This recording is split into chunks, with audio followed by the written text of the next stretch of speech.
What's going on, people? We just getting started here, guys. What's going on, people? What is cracking? What it do? What it is here? Before we get started here, let's get the festivities going here. Y'all rocking with TD&D Live. Before I get started, I need to make sure I'm not struggle streaming. Press a 1 in the chat if y'all can hear me. Press 2 if you can't. Let's go. Let's get it in, guys. Before we get started, guys, got to make sure y'all can hear me. Got to make sure my audio is good here. I don't want to get started. I'm talking all janky, and next thing you know, y'all don't hear me. Okay? So help your boy out here. Press a 1 in the chat if y'all can hear me. Just want to make sure. Let's get it going here. All right, all right. Hey, guys, let's get this party started here. If you don't know by now, I'm that dude named Dave. Welcome to TD&D Live. This is my channel where we talk about politics, pop culture, relationships within the black diaspora. If you clicked on this link, you know what y'all here for. You seen the title. You see the thumbnail here. Everybody's been talking about it. I'm going to take a little bit different approach here, similar but different here. Travis Hunter's girlfriend situation just keeps getting worse. Oh my God, guys. You know, we're going to talk about a few items here. We're going to react to a few videos. I want to give you my 2 cents and how I feel about the situation here. Let me see. I'm trying to get set up here, guys. I apologize. Your boy just got off work here, you know. Oh, man. Give me 1 second here, guys. I've been having some technical issues with the MacBook here. It's acting all janky here, guys. Give me 1 second. Give me 1 second. Let me see if I can get this started back up again. I got to log back in over here. Wait, I think we got it now. Yes, I think we're back now. Come on. There we go. I had to check something out. Sorry, guys. When you're a double-faceted YouTuber who also got a goddamn career, you know, things get a little out of pocket at time here. So thank you for the patience here. Let's get into it here. There we go. All right, guys. I'm set up now. So here's what we're going to do here, guys. I'm not going to long stroke y'all too much here. I got a couple things on my mind. You know, we're out of the weekend. Happy Monday to everybody. We are officially over halfway through the month of December because, guys, yesterday was Sunday the 15th. Today is the 16th, guys. So we are literally 2 weeks away from 2025, baby. So here's what we're going to do here, guys. I want to get through the chat. I want to see who's rock with me, the regulars, you know. We'll let the notifications go out. Then we'll get this party started. I'm not going to let you, I'm not going to, guys, the ladies love the long stroke. Y'all know it. I know it. You know it. You ladies know it. Yeah, so you sometimes you like it a little long. You know what I'm saying? But I ain't gonna do that to y'all today, right? Let me just see who's rocking with me, and then we're gonna get cooking, y'all. So let me get to the top of the chat here. Let me see who's here, who's with me, guys.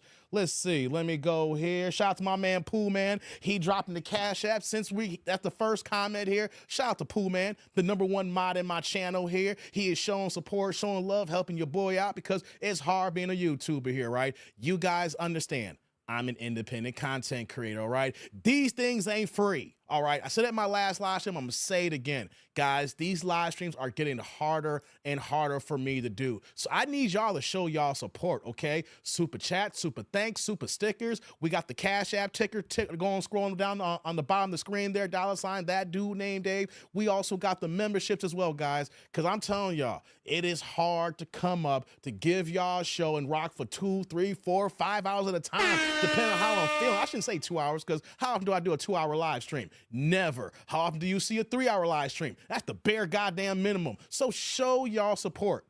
Show y'all love. Like, if y'all, I know it's Christmas time, right? I know it's Christmas time and we're getting to that time. You got to buy gifts for people who you like, people who you don't like, right? But if y'all ain't got no money, you ain't got no dough, the like button don't cost you no money, all right? So shout out to y'all pressing the like button. You can follow me on X, thank you. Memberships, thank you. We got IG, you can follow me there as I start to get that going here. Let's see the first comment. My man Pooh Man says, I don't feel sorry for him. All the countless examples of pro athletes, celebrities, politicians. Sometimes you just got to let the kid touch that fire stove and learn. Oh, we're going to talk about it, guys. We're going to talk about it. I'm going to give y'all a different look at advantage of it here. Trust me. Pooh Man says, I'll be ninja listening. Okay, gotcha, brother. He's ninja watching. Oh, yeah. Before I keep going here, shout out to the original tribe members. Shout out to the AIC, the Anish crew. Y'all here holding me down. Shout out to my ninja watchers. You know, y'all drivers, you know, y'all driving the 18 wheelers, the big rigs, the FedEx drivers, UPS, Amazon, you know, you can't be on your phone clicking every freaking video. But you know what though? You say, hey, Dave's on, let me put this doing. I'm gonna go ahead and get 3 hours going. Shout out to y'all there. And also shout out to the replay gang. Y'all can't be here prime time. We're starting a little bit later today. After 5 Central means 6 p.m. Eastern. Shout out to, was it 3 p.m. West Coast time. So we're just starting this a little bit later today. Got a lot going on, but I appreciate y'all rock with me here. We got Thomas in the building. Salute to you. Miss Coleman in the building. That new name Dave. I'm at work right now, so I'll be listening to the broadcast. Thank you. Thank you for following me. I appreciate you. Yeah. Salute to the family. What's going on, Sheila? She says he gonna learn. We gonna talk about it, Sheila. Don't worry. We gonna get into it. Don't worry. The hard way, but he gonna learn. Sheila, we feel the pain here. Trust me. We gonna get into it in a second. Let me get through these chats. Let me see who's in the building. Y'all hot. Y'all hot. I get it. Let me see here. Sheila says that arm tattoo makes her look ugly though. Oh, y'all going in. Calm down, Sheila. Trigger's in the building. What's going on? Angela Smith says once a check baby comes, she set till baby finish college. Okay, yeah, y'all going in. What's going on, Pinball? My man Pinball's in the building. Guy Singles says, I'm sorry for him. I hope the guy will open his eyes. Oh, y'all going in, man. Let's see here. Scroll down. Thomas can hear me with the one. Pinball the one. Salute to you, Vince. Good to see you. What's going on, Young? What's going on, Miss Young? Good to see you. George in the building. What's going on, brother? Good to see you. JQ in the building. Good to see you. Yeah, what you saying here? Says Travis has to be enrolled in the School of Hard Knocks to learn some lessons. We gonna talk about it, guys. Don't worry. We gonna get into it, guys. I got y'all. Y'all feeling it. I might drop the link today. I don't know. We'll see how I feel, you know, when we get going here. I might drop the link if y'all want to cam up and talk about it as well, you know, because, you know, I could talk for hours, you know. So, man, y'all getting into it. Yeah, salute to you, Thomas. Yeah, I hear you. So, what's going on? We got Cheyenne in the building. What's going on, girl? Always thirst trapping me with her picture. Y'all see her profile picture here? She always thirst trapping your boy. She know what she doing. You ain't slick, girl. You know, it's a miserable Monday out here in Chicagoland. In Chicago, been jury. It's been rain. We're like 51 today, but it's been like jury and everything, you know. So yeah, I see you, girl. Hope all is well in AZ out there for you. Says you become one of my favorite YouTubers, bro. Salute. Thank you, JQ. I'm just working, doing me and trying to figure this thing out, this little existence we call life. And as I pull up on the microphone and I turn my camera on, I say what I say, I feel what I feel. And you know what, guys? I mean what I mean. That's what's going on, baby. Yeah, Pinball says, AIC mobile office, Hershey, Pennsylvania. Pick up some chocolate. Ninja listening while driving. Shout out to you, brother. Hey, be safe on the road. Just like my man Pinball who's out there in the roads. If y'all drivers out there in the roads, guys, be careful. Be safe. You don't got to look down on me. All you got to do is turn the volume up once, and I got you for a few hours. So that's what I'm here for, man. We need to leave the 30. He need to leave the 304. Hey, come on, man. We going to get into it. Don't worry. I got you. Man, I feel you, man. Let's see here. Scroll down here. Cheyenne says, we good as 70s and sunny over here. It's like a heat wave today for us, you know. Shout out to Chicago and Chicagoland, because I actually went out last night to City Winery and hung out with some peoples, and it was like a band that was doing Erykah Badu and Jill Scott's set, you know. So I didn't have to wear a big old heavy coat in downtown Chicago. So I had a good time last night. Then, you know, I'm back to work again today. 51 degrees Chicago, but it's been dreary. It's been raining. It's been nasty. You know, not nasty, but you know when you see the fog in the air, you know, and it's hard to see and drive, you know. So shout out to everybody in Chicagoland. Shout out to everybody in your neck of the woods, man. So how about this, guys? Let's get the show started. Are y'all ready? I said I'm not going to long stroke y'all. Let's get this show started, guys. Are y'all ready for the show to start? If y'all ready for the show to start, let's press a 1, baby, because I'm ready to get going here. But check it out. I need a few minutes before I get into Travis Hunter. I just need about 10 minutes. I'm not long stroking y'all. I gotta ease into it, guys, because man, it's some crazy mess, right? I just need a few minutes as I want to talk about something that's been on my radar, but I didn't drop no content or live stream this weekend. This is the first live stream or video since last Friday. By the way, guys, if you guys are new to the channel, you guys can go ahead, do the right thing, subscribe. You know you want to subscribe. Go ahead and do it. We got content. We got shorts. We got shorter term. We got short form content there. Go check it out. And of course, if you missed Friday's live stream, it's right there waiting for y'all if you didn't see it already. But no, don't watch it now. Watch this here right now. Watch this live stream, then go back to Friday's live stream.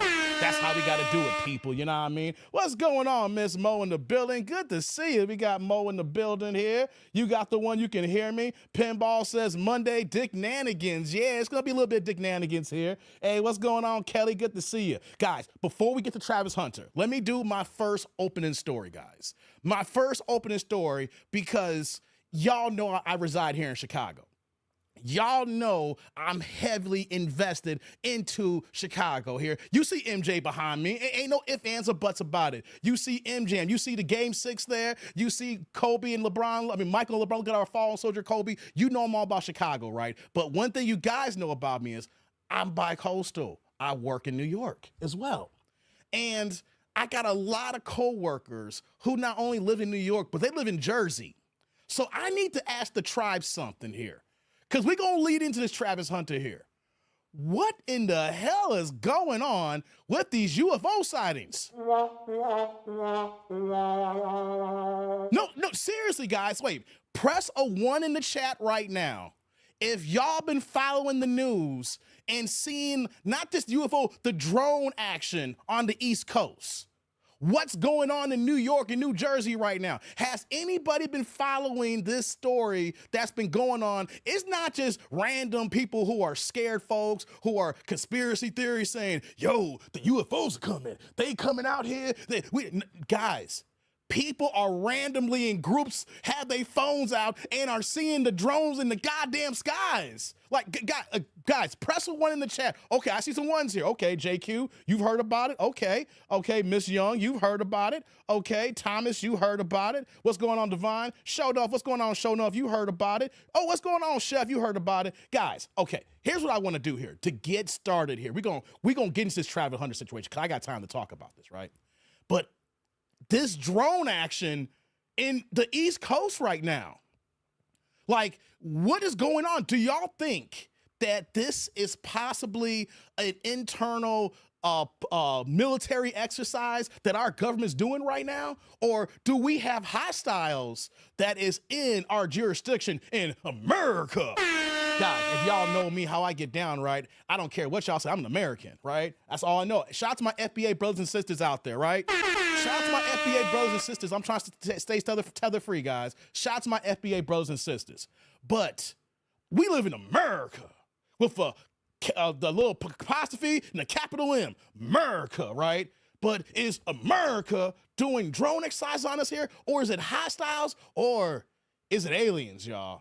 What's going on? I mean, hey, this is baffling right now because it seems like they don't even give a damn right now, and our own government is not even saying anything. So if y'all are not aware, let me play a video from the news really fast here. We'll react to it and then come back to it, guys, all right? So rock with me for a second here. Let me pull this up. Now, I've been having StreamYard issues, guys. So as soon as I pull the video up, you let me know right away and press a 1 if y'all can hear the audio. If not, I got to do another restart. I sent a letter to StreamYard. I said, StreamYard, I pay y'all too much money to be streaming here, and then y'all messing up the game for me, all right? My people ain't going to sit here and watch me struggle streaming, okay? So I'm going to need y'all press a 1 when I pull the audio up so y'all can hear it, and then we're going to get this going here, all right? Let's get the cooking. Let's do it, guys. New Jersey residents have been plagued by unexplained drones flying overhead. You can see tiny lights behind the trees there in the dark sky. Very hard to see. Officials don't know where the aircraft came from or what they're doing. Their proximity to some military facilities has been raising some concerns. New Jersey state lawmakers met with Homeland Security and FBI officials today for an update on the investigation. Gary Tuchman has more. Questions abound about what these moving lights in the sky are, but there seems to be certainty about what they are not. It definitely wasn't a plane because it was too Y'all low. see this? And it was also going back and forth and then forwards and backwards. Mark Taylor is the mayor of Florham Park, New Jersey. They look like a small car to me. Their wingspans are probably 6 feet across. What they appeared. Wait, hold on. I was gonna let it cook, guys. Wait, 1 second. That's the mayor. The mayor is saying a wingspan of like 6 feet each. Looking like a mini car out here. This is not no random person saying, look in the sky, I seen it, I ain't making it up. No, we're talking about the mayors of towns here, guys. Let's continue. I just want to make sure I point that out. To be are drones, clusters of unidentified drones, flying much lower than a plane would. I think the creepy part is not that it's just a drone, that they're so large.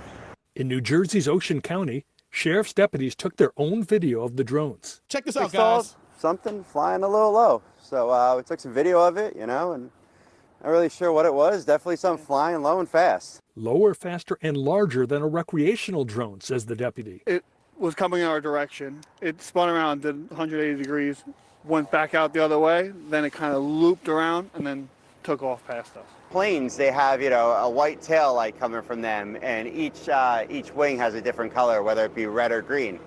Whatever it is, it's different. Understandably, there is concern. The drones are occasionally flying near military facilities. But the Pentagon knocked down this social media post. New Jersey Republican Congressman Jeff Van Drew, who claimed on X that the drones are, quote, possibly linked to a missing Iranian mothership. There is not any truth to that. There is no Iranian ship off the coast of the United States, and there's no so-called mothership launching drones towards the United Shout out States. to the mothership. But it's all still a mystery. Homeland Security and FBI officials in New Jersey have just met with state and local lawmakers. They and the state's governor have stressed the drones do not appear to threaten public safety. Nevertheless, People are calling myself, my home. It's one of those things where they are alarmed. It's definitely something, and we're just going to be looking into it a little bit more to see if we can figure it out. Gary Tuckman joins us now. So I understand the New Jersey State Police have made an announcement about the drones. Right. The state police are saying they're about to receive some new technology from the federal government, drone-specific radar that should help in the detection. Right now, Anderson, we're in Hoboken, New Jersey, outside the train station. People coming home from a day of work in New York City, back to Y'all see Jersey. this? Some of the people we're talking to are concerned. Most of the people, though, are just very curious. And if there are drones in the sky tonight, it will be virtually impossible to see them because here in most of the state of New Jersey, it is raining and visibility is very limited. Anderson? Gary Tuckman, thanks so much. Our senior data reporter, Harry Enton, joins me now with more on the mysterious drones. You're usually the data guy. Now you're the drone guy. I have never been looking more forward to a story in my entire life. Let me tell you why. Because, the bottom line is when I get into trouble, the first person I call is my girlfriend, okay? She's the first. Really? Hold on. I want to let this marinate for a second. That was a lot. Some of y'all are saying, yo, I'm seeing this here. This is real, Dave. Some of y'all is like, I heard a little bit of information. I'm not sure here, guys. What do we want to call it? UFOs? We don't call it drones. My man's so excited here. He's like, when something bad happens, I call my girlfriend. Oh, okay, man. All right. You call your girlfriend. All right, I see you got it. I see y'all kind of relationship y'all got here, right? But guys, isn't this kind of odd that the government is not saying anything about this? They're being tight-lipped. People, the average person can walk outside right now in New Jersey, in New York, on the East Coast right now. And y'all just see this? It's too low to be a regular airplane. The one, it ain't no United Airlines. It ain't Delta, flying the friendly skies here. Ain't no private planes here. It ain't the regular drones that you go to Best Buy. It ain't your DJI drones, that cost like $700 to $900. This is a little bit different ball game here. And why is the government so mum on all of this right now? Right? And here's the thing. This is not something that just started last week. This has been going on for weeks, guys. It's just been going on for weeks and weeks. The issue is we've been stuck to the election. We've been paying attention on Kamala Harris crashing and burning. We've been watching the Democrats just cry in a river, ooh, all being about a whole bunch of goddamn hypocrites. We were so inundated with the election, we didn't realize what the government was doing, having these little airplane things coming around on the East Coast, just hovering and having no cares in the world. People see them, they don't care. Yeah, right? Yo, what the hell are we doing here, guys? Let's play some more CNN here, guys. Let's get more into it. First person I call. And in this particular case, I wanted to do some original reporting. And it turns out that Call her. I called her. Turns out her mother has actually been filming some of the drones. Really? Yes, going over Morris County. I think we have some of the, there it is. We have some original video right there that was taken by my girlfriend's go to mother, small box so Nancy. y'all can see I this. think it's going to zoom in and you'll be able to see some of the drones that come in. She's zooming in, and let's see it come across the screen. All right. And what is so amazing to me about this was Nancy was just, when I went over for Thanksgiving, she just could not stop talking about these drones in the sky. She was so amazed by them. Yeah. And she was sending a ton of video to her daughter, my girlfriend. And what's so interesting is that Morris County, which is where Nancy lives and where my girlfriend grew up, it was one of the first sites where the drones were actually seen. Okay. And what's so interesting. How long has this been going on for? Yeah, this is what's so incredible, Check right? this out, So you guys. start off in Morris, you go all the way, and it's been expanding, including Staten Island, reports of Philadelphia. And how long has it been going on for? Look at this. Look at this. We have been seeing drones in the sky now for 4+ weeks. The first reports came out, and we're talking about the amount of drones per night, upwards of 49+ drone sightings. So this is crazy. Wait, guys. Hold on. Big box. Bring me to the big box, guys. Bring me to the big box. Big box. Hold on. No, wrong box. Big box. There we go. Guys, are y'all checking this out here? Look at this here. 4+ weeks. 49+ nights. This is not just one drone and you don't know no better. So, oh my God, is that a light or something? Is that some kind of special effects? Is there some laser light show going on? Nah. There's 49+ a night. They moving around like the Jetsons. Here's George Jetson.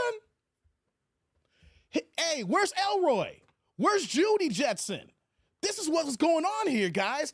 49+ a night for 4+ weeks, months going on here, guys. Like, we're not stupid right now. We're not losing our minds saying, oh my God, what the hell is going on here? Hey, yo, let me finish the rest of this video, guys. Hold on. Crazy. It's happening all over New Jersey, and there are a ton of drones. It's amazing. But nobody knows what there are. We have no freaking idea what these are, and that's what Do we makes know it how so many amazing. drones there are? Well, as I mentioned, we're talking about. Are these all the same drones? No, we have no idea. It's all a great mystery, and that's what's so amazing about We don't this. even have pictures of them. We're just showing a black screen. Well, I think what we're going to see is some of them coming across the sky there. I think that we see some of them. Let's see if we can see. Harry, you just ate up a 3-minute segment, and you actually really said nothing. No, I would never do that. I just wanted to be with you. I haven't been with you for a while, but I appreciate what's it. so I like the personal connection to the drone. Thank you so much. And I appreciate Nancy's video. Thank you. And what I will note here, because I have to bring it back to some math, the Google searches in New Jersey You for got 20 drones. seconds to eat up. I can do it. Look at the Google searches for drones this month. Get this, over 6,000% from the 10-year average. So people are really interested. You did bring some data. Thank you. I always bring All data right. for you. I appreciate it. Thanks. Thanks. Okay, guys. Whoop. Let's do that here. Sorry about that. Get that video off here. I'm going to get to y'all supers in a second. What's going on? We got more questions than we got answers. If you go look at the White House press briefings right now, all they keep saying is, we don't know what's going on.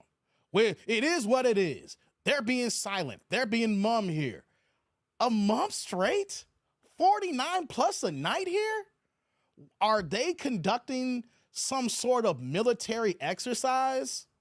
Is it hostiles? I would find it hard to believe it's hostiles because the way that our security system is set up, the way you're trying to breach certain parameters, I would believe that our military system will blow things out of the sky as soon as they got into our airspace that came from a different airspace, right? I would assume that, but we don't know. Hold on, let me get to y'all supers here before we get cooking here. Shout out to my man Blockbuster in the building, man. Ain't too many Blockbusters left in this world here. My man Blockbuster coming in with the $5 holla, guys. And check it out. He is the first one to drop something in the channel tonight. So you know what that means, guys? I love it when you make the chat turn colors. My man is dropping the $5 holla, but you see the super sticker. No questions. No comments. My man Blockbuster dropped this for the straight love of the game, baby.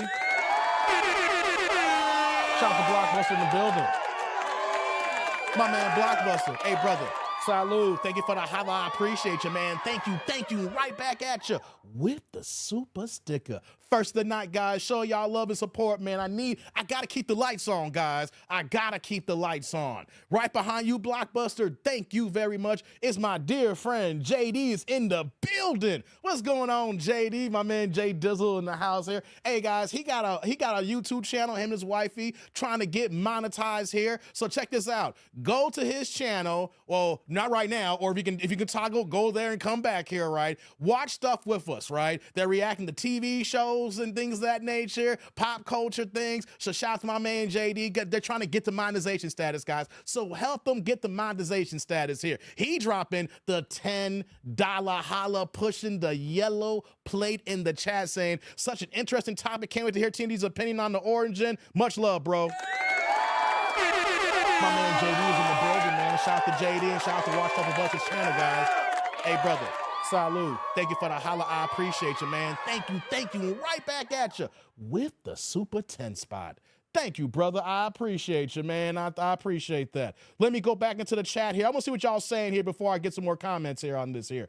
Pinball says, we've been paying attention with Cooking with Kaya. Hey, I'm not going to change subjects, man. Why are the B-dubs so mad with Kaya? This girl is cooking up scrumptious foods. You know, she making the lobster plates. She making the mashed potatoes with the extra gravy. Ooh, and the women who can't cook a goddamn lick is mad at her. Yo, we're going to have to do a live stream on her later on this week, guys. Yeah, I guess that's why y'all been busy here. Let's see here. Let me scroll down here. Tier Lancer, that's the same thing too. Cooking with Kaya is a national treasure. We talking about drones, guys, and y'all talking about cooking with Kaya. God dang, man. What's going on here? What's going on, Mark? Hey guys, he has a girlfriend. I know, Mark. He was so excited, wasn't he? It's like, man, when I'm in trouble, I call my girlfriend. I'm like, damn, dog, really? He was so geeked up to say that on the CNN report, didn't he? He said, Drew says, bro, this entire thing ain't cool. Pinball says, sisterhood mad for no reason. Show Enough says it's probably Elon and Trump messing with the people. Well, hey, Show Enough, check this out here. I don't have the video up. I'm mad I lost. I had to reboot my laptop before I got started here. Trump gave a press conference today, right? And in Trump's press conference, you know what he said? I'm paraphrasing. Trump is like, the government knows what's going on. They just don't want to tell nobody. They know what they're doing. And if anything was going to happen, if it was unfriendly, they'll blow them out the sky. You know, Trump basically said, yo, look, Joe Biden and his administration know what the hell is going on. Trump is saying they ain't trying to say nothing. And of course, he can't say nothing because he ain't officially president until the 21st, right? So what is interesting is Trump came out today and is like, Joe Biden, Kamala Harris, this administration knows exactly what they're doing with these damn drones. But for some reason, they're keeping it mum on the American public here. And you want to know something? The more that they're quiet, the more that they're not saying nothing, the more they act goddamn stupid on saying, we don't know what it is, right? They're looking more and more guilty and suspect by the moment. This is why they ass is getting voted out of office. This is why the Democrats crash and burn here. The Democrats keep telling us that they're the party that is for the favor and the Republicans are down bad here when they are doing just as bad or even worse. They won't be honest with the people. And I get it. Government's never going to be honest with us, guys. They're never going to tell us the truth. They're always going to be doing things behind the scenes, right? But when it's so clear as day that everybody and their mama can walk outdoors and like, yo, look at that Nissan Altima drone. And it's like, hey, yo, look at that Ford Echo or something. Hey, you know what I'm saying? Hey, look at the little go-kart thing. They're seeing all shapes and sizes out there at any times of night. Like, come on, let's get it going here, man. Larry says, I would never buy a drone because it's not my thing. Well, I used to have a drone like 10 years ago. I got into the drone phase when I had my own little thing and everything like that. I was too busy to keep it up, you know. And at one point it kept going too far and I almost lost it one time. So I was like, man, I can't afford to be dropping this kind of money and lose my damn drone, you know. So, you know, I was into it about 10 years ago, but not now. I ain't trying to have them shoot my shit down. You know what I'm saying? Mark says, this is how invasions happen. First check what's there, then first contact, then running from washing machines. Washing machines? Yo, wait, is the washing machines gonna turn on us, Mark? Is the washing machines be like, I'm sick and tired of washing your dirty drawers, Mark? I'm sick and tired of your skid marks, of your hands and Fruit Looms you throwing in here, and now it's my turn. I'm taking your ass out. Is that what you're trying to say? The washing machines are mad at our skid mark draws, and then now they're gonna take over after the drones go ahead and make first contact? Hey, let me know, Mark. I need you to figure that out for me, man. Let me know. This says, they look like the stars until you see blue combustion. Yeah, man, I hear you. Larry says, they know what's going on, but they are deeply hiding it. Yes, they are. Our government knows all, guys. Come on now. Don't think that things are going to be in airspace and not know what the hell's going on. And you know why I can say that? I can say before I got back into banking IT, I used to work in aviation. I've had a security clearance since 2008, right? I used to know when I worked for a company called Aircell that eventually transitioned to GoGo. That company was the first company to provide Wi-Fi internet in airplanes. I knew where all the air marshals were at. If an air marshal was on a plane, I knew that ish, right? So we knew who they were staffing. You didn't know who it was, what they were doing, what we got going on. So our government knows. I'm just going to say that. We know what's going on because if I'm a private citizen and I know a few things going on, they know more than me, and I'm just a janky ass over here just trying to talk some YouTube banter. You know what I mean? I ain't trying to dog myself out, just keeping it a buck here. Drew says, drones don't normally aren't flown at night. The word is drones are military looking for chemtrails of a dirty nuke that was lost in Ukraine years ago. This is crazy, man. God dizzle. Dave, my question is that guy's girlfriend a female before or after the surgery? Come on, MOP. That's just wrong. Why are you trying to say this man has what's the word we want to use here? Because we ain't for the far left over here, right? You trying to say that he got a man for a girlfriend? Come on, stop it, MOP. Don't do that to that man. He just happy to talk about his girlfriend on TV. You know what I'm saying? What's going on, TBE Trucker? So Dave, we need all the money we can to help with their mayor is trying to run the bag up on them. Oh, for real? God dizzle, man. Says they also can look like rabbit when the sale price of gold prices sales. Okay, well, I support the gold, so you know what I'm saying. What's going on, Charles? Good to see you, man. No, it's Air. Okay, Vince thinks it's the Air Force. Okay, he thinks the Air Force. Gotcha. Come on, T. Orlando. We need more cooking with Kaya. Look, all right, you like the girl with the yams who can cook some food here. I got you, man. That's not right now, T. Orlando, my resident troll. Lord have mercy. Sheldon says, what happened to Space Force? Biden gutted the program. What did Biden do this 4 years? Besides being asleep at the wheel. That was no one-liner call on Sleepy Joe, because he's mad Sleepy Joe right now, man. I got something Kai can cook. Come on, MOP, stop it, man. They said Frequent TD were holding hands. Who the hell? Frequent? Tierley, I'm gonna time your ass out, man. I don't deal with janky ass mofos like frequent liar. Lord have mercy, man. Don't start that shit with me. Don't start that with me. I don't mess with frequent liars, all right? That dude's a liar, and don't start Tierlando. Goddamn. Said Trump will definitely tell us what's going on January 21st. Hey, I'm ready for it. Hey, guys, when it comes to Trump the 21st of January, I'm in Chicago. I'm here in Ground Zero.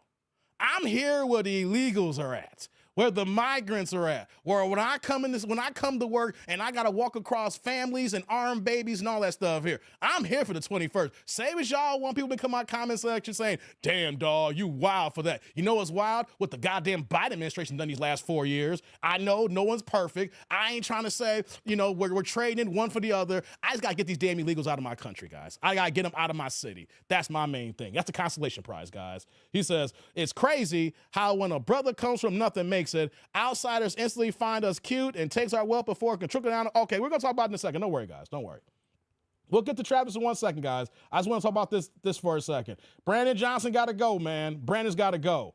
I won't be shocked that Brandon Johnson allowed drones to come to Chicago where y'all getting in New Jersey and New York, guys. Man. Say, Kai YouTube vlog is at 43K. Shout out to her. Man, why y'all keep bringing her up in my life? We talking about drones and UFOs, and y'all talking about cooking with Kaya. Lord, I swear, this is my channel, God. These are my peoples, man. Said Trump's a racist. Stop riding his nuts. He's a racist, but here's the thing, T. Orlando. I need these migrants out of my country. See, here's the difference, T. Orlando, and I want everybody to hear this here. T. Orlando, your issues in Georgia's, you got a bunch of bussy boys down there, right? And you can't get rid of the bussy boys, okay? You can't evict or get the bussy boys out of the country because a lot of these bussy boys are natural here, right? They're born here. See, what we got to deal with here is the illegals. I'd rather deal with classic racism than the blind racism and behind my back here that's trying to replace me in the voting block here, all right? I know the dude does what he does here. I need the consolation prize. I need these migrants and illegals out of the country, brother, all right? Hey, man, it gotta do what we gotta do. We gotta take baby steps, man. It's baby steps. He said, Thomas says, we had some fools flying drones at Logan's Airport in Boston. Wasn't court today. Okay, that's stupid as hell, man. I don't know why I don't do it by the airport.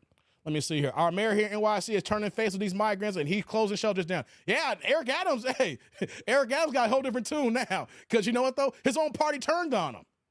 That's why, Larry. It's funny how when he went down, when they made New York put the cost, and he started talking a little janky, that's them charges came about, right? They got them charges on him, so he trying to holler at Trump like, hey man, hey, yo, you can go and do what you got to do, man. Hey, these charges, holler at your boy. That's what Eric Adams is doing right now, man. What's going on, First Man Gaming?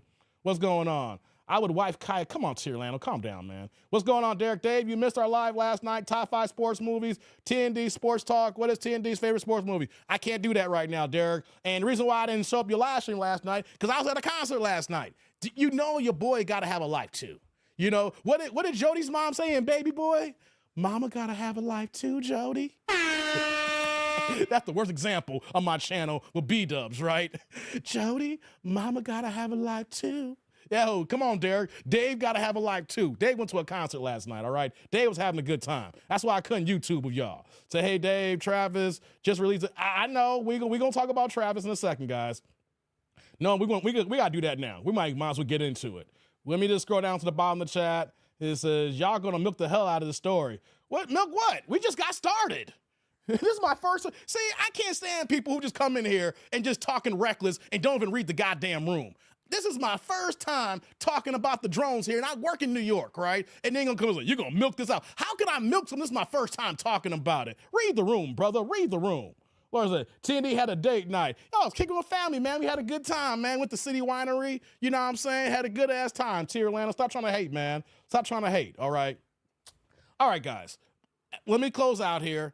We know the government is doing some jankiness. Let's just keep it a buck here. They're not going to allow any kind of aircraft to fly in that they know what they're going to allow. They know what they're doing. They just don't want to tell us what they're doing. You see how this administration is moving before they get out of office here. They literally got, 5 weeks left before the Trump administration comes in. And we've seen how this machine has been running. And we thought what this administration is going to come in is going to be better than Trump because it's going to be built on, people who are confident, people who know to do their damn jobs. And what do we see here?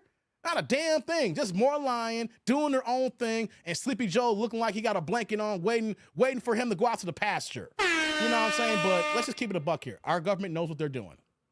They know what they're planning. Whatever it is, whether it's a military strike, whether it's a military test that they got going on, whether they're doing research, recon, whatever it is, the thing is, they just don't care anymore, guys. They know that we have all these new smartphones and technology. We can spot anything out now. So they realize, hey, we can't hide nothing from the people now. We're just going to do what we're going to do. Now, I don't believe it's UFOs. I don't believe it's aliens. I don't believe that. It's too many, right? And then they're going to be quiet and mum like that, But we'll bring it back up again when we get a little bit more information. I'll come back on this, right? But the one thing is for a fact is, our government knows things they're never going to tell us until down the line once it hits the fan and then all the news gets released. But they know what they're doing. They know exactly what they're planning, and they thinking that we're stupid, or because the way the news cycle works, we will forget it. But if y'all keep flying 49 drones a night, people ain't going to forget that. People going to see that, especially how low they're flying. And then it's not just the average everyday folks anymore, guys. Mayors of towns is talking about it now. It ain't like some crazy mofos like, look, I saw it, and they took me to their spacecraft, and then they gave me an anal probe. What was up with anal probes back in the day, guys? Guys, before we move to Travis Hunter, what was up with that? When people said that they saw UFOs, then they said they'll get abducted. And then when they get abducted, they'll say they had all these tests run on them, and they always said it was something about some goddamn anal probes. I think that it's more than that. I think these are the bussy boys lying about getting their bussy bust open, and they want to blame it on the goddamn aliens and UFOs. Guys, wait, am I wrong to think that way? How is it that every time someone claims, yeah, I was abducted and they put an anal probe on me? Nah, dog, you just like bussy. And you just want an excuse to say why you got bussy bust down. You know what I'm saying? We're not talking about Brokeback Mountain. We talking about Brokeback Hood or something like that, you know? But, you know, I diverge. I'm just saying here. I just kind of find it odd every time someone gets taken up by a UFO and there's some anal probe action going on, man. No, I don't like anal probes, man. Nah, we don't deal with that, man. We don't deal with that. Hey, before we move on, shout out to my man Mark the Guardian, man. He's in here with the $5 holla, put in the green in the chat saying, you say Trump's racist, but when blue is asked to do something like pass a black hate crime bill, reparations, they do nothing. Who's really racist? That too. Hey, Mark, you ain't gonna be, man. Hey, we agree, brother. Hey, shout out to my man Mark. Hey, brother. Salute. Thank you for the holla. I appreciate you, man. Thank you. Right back at you with the super. We're about to get cooking now. We're going to move on now. I want just to warm up with that story. Thank you, Mark. I appreciate you. Excuse me, guys. Apologize for that here. Let me go to the bottom of the chat here. Let me see here. But yeah, we're going to move on. We're going to get to the harder story. The reason why some of y'all here, y'all see the thumbnail. But let me just say this here. Our government knows what the hell they're doing. That's all I got to say. There's no way that aircraft as big as that is flying that low, this much that's happening on frequency, they just think that we're going to forget about it because the news cycle constantly changes. There's always something new happening. Whether we got the Daniel Penny case when he got off, right? Or we had the election just coming up here. Or we talk about NBA ratings are low. Or we're talking about the black diaspora. We're talking about cooking with Kaya. There's always something going on where they think we're going to forget about it. The problem is it's just too much frequency right now, and people have been living on this forever here. So we'll check back on this later, guys. We will. Listen, Trump's a racist. Don't be fooled. T. Orlando, ain't no one saying that he's not a racist. Here's the thing, though. Some of us got to deal with the consolation prize. Some of us got to deal with the consolation prize, man. And know what the consolation prize is? Sometimes you got to go back to go forward here. The current administration has done a backwards job with the migrants, with the tethers, with the illegals, and sometimes you got to go backward to go forward here. And yes, the man could be a racist, but if he gets these mofos out of town, I'm down with that. Man. Okay, guys, let's do it now. Let's do it. Why are y'all here? Travis Hunter. Oh, hold on. Let me set it up, guys. Give me 1 second. Let me set up my thing here. Give me 1 second, guys. Give me 1 second. Let me set myself up here. My laptop's running kind of slow here. Don't know what the hell's going on here. I think something else is going on here. I think the government's tapped into my MacBook here. Yeah, we know Biden's a racist. He gave a eulogy at a KKK's funeral member. You know, his best friend, it's idol. Right? But guys, let's get into it now. Travis Hunter's been in the news. Everybody's been talking about him. Everybody's been doing their take on it. So now you guys going to get my take. Hold on. I don't want you waiting long here. Let me get MOP out of here. Shout out to my man MOP dropping the $2 holla, pushing the blue plate in the chat saying sloppy seconds to cooking with Kaya. I watched that. Yeah. Okay. Shout out to Kaya. Y'all showing love to Kaya, man. I'm not even talking about her and y'all showing her love on my channel. Hey, MOP. Salute. Thank you for the holla. I appreciate you, man. Thank you. Right back at you with the super. Hey, man, let's get into it now, guys. Hey, what's going on, Baba? The young brother Travis is in big trouble. He will regret marrying. Yeah, we're going to talk. Let's talk about it now, guys. Oh, hold on. Oh, okay, I got T. Orlando. He dropped the Cash App too, guys. Shout out to T. Orlando. Let me show some love to T. Orlando. He came in the Cash App. He dropped the $1 holla. Hey, guys, no holla is too small. He dropped the $1 holla in the Cash App with no questions, no comments. He dropped this Cash App for the straight love of the game, guys.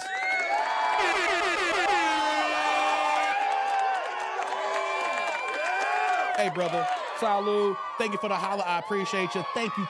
Right back at you with the Cash App. Let's get cooking now, guys. Y'all jealous because Hunter got a dime. Okay, let's get into it now, guys. Now, let me tell you this perspective how I feel about Travis Hunter and this whole situation with his girlfriend / fiance.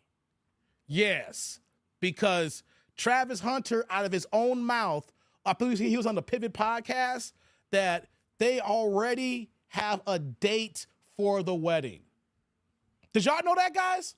Press a 1 in the chat if you know there's already a date for the wedding. Press a 2 if you did not know that there's a date for the wedding.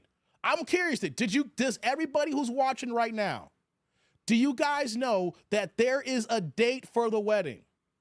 Oh, y'all know. Y'all in it here. Okay. Yeah. Y'all, look at all these ones here. God dizzle. Y'all know the date. Okay, Jay doesn't know the date, but I'll tell y'all here. Yeah, peace and blessing to you, Baba. Listen, look at this is what I'm dealing with here. Tierra Lance on my broke niggas hating on Hunter. Yeah, May of 2024. Yes. They already got a date of May of 2024. Yes. No, 2025. Yes. We're about to be done with 24. Yeah, thank you. Thank you for the correction. Yeah, appreciate that.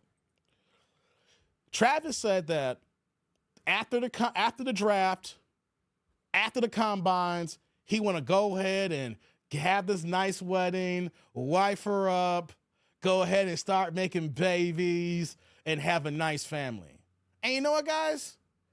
That in its reality, if you find the right person, that's a good plan, right?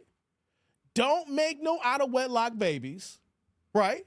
You know, you'll find yourself a woman, you know, like Ja Rule, find yourself a down-ass chick.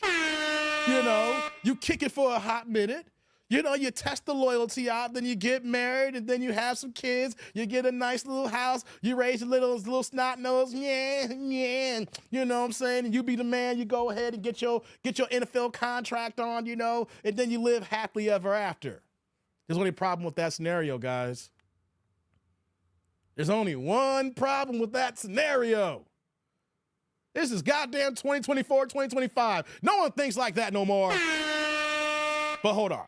I'm not here to disrespect Travis here. I'm not here to talk down about Travis.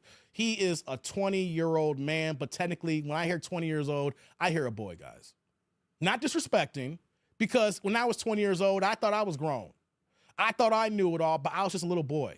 Just because we are legal in a sense of the system that we live here in America, that depending on this, whatever you're doing, 17 or 18 years old makes you legal, and then 21 for everything else here, right? You know, he's still a kid. And here's where I come about here with this here. There's no hating on my part here, guys. I'm not going to curse out Travis Hunter. I'm not here to disrespect Travis. I'm not here trying to be all loud and boisterous on YouTube, just trying to get clicks and views. No. Here's what I will say. As for my FBA brothers and sisters that's here in this live stream, as for my FBA brothers and sisters that is watching on the replay gang, for my FBA brothers and sisters that are ninja watching right now, you know what this is, guys? We see another young black man that has the possibility of being a superstar. We're seeing somebody who was not only athletically gifted, he's also smart in the books, guys. Somebody who can play both sides of the field, offense and defense. And originally, I thought he was the top-notch defensive back. I think he's a better wide receiver than defensive back, guys. And this is him being hand-taught by one of the greatest defensive backs of all time in Deion Sanders. But I see a young brother who's on the rise to superstardom. And FBAs understand that when we see one of ours, we're not hating. We're wondering here? We don't want to see this man fall. We don't want to see him slip up. We don't want to see him fall through the same repeat, rinse and repeat, rinse and repeat, rinse and repeat of young athletes who are in bubbles who get played by the gnarls of a dastardly woman. Guys, doesn't this sound so eerily similar? Even though they're two different men. But for people who are old enough, I'm old enough. I'm 44, gonna be 45 years old. I'm a middle-aged man. I got gray hairs. If you guys are old enough to remember, even though they're not the same kind of athlete, this is Mike Tyson, Robin Givens, if you just look at the play. Does anybody remember Robin Givens and Mike Tyson in 86 and 87? I do. No, not PJ Washington. No, not PJ. PJ didn't marry Brittany Renner. No. Guys, you know, this whole thing has the young superstar. See, PJ Washington's not a superstar. PJ Washington was a good college player who got drafted in the first round. I'm talking about the young superstar who's on top of the game. I'm talking about the young superstar who was going to get paid top dollar. Because when we look at Travis Hunter, guys, if NFL was not a quarterback-driven league, he would be the #1 pick in the draft. But because the way the draft is, and in the NFL, you don't have a quarterback, you don't have a team. You can't win. So his teammate and his college coach son, Shedeur Sanders, going to be the #1 pick in the draft. I can't think of the boy's name. Was he in Florida or Miami, the other black quarterback? He's going to be #2. Is it Cam? I can't think of his name, guys. I apologize for that. The other kid, he's going to be #2. Travis is going to be guaranteed the 3rd pick in the draft. Unless a team who is slipping right now, the bottom tier teams, and they fall to like 2 or something like that, and they don't want to take that chance of trading back unless they get some assets, he will be thank you, Cam Ward, thank you. He will be the 3rd pick in the draft. He's going to get a guarantee of no less than $30 million throughout the lifetime of his contract. Of course, you know, the scales can go up every year, so each rookie every year makes a little bit more money, right? So we're already looking at the fact that here's a young black brother, 4.0 student in college, guys. I'm not going to talk about a young man. I'm 44 years old. How does it look like as grown adults dogging out a young kid? We're not dogging him out. But here's what we're doing as FBA brothers and sisters. We understand the game.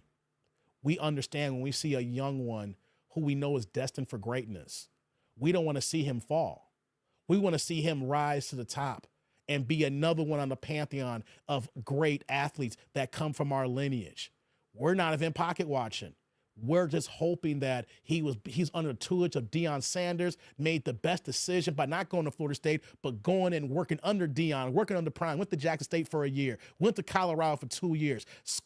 His grades never slipped up. He seems like he's a good young kid. But here's the problem when you have a young kid like this, guys. And y'all were 20 years old, right?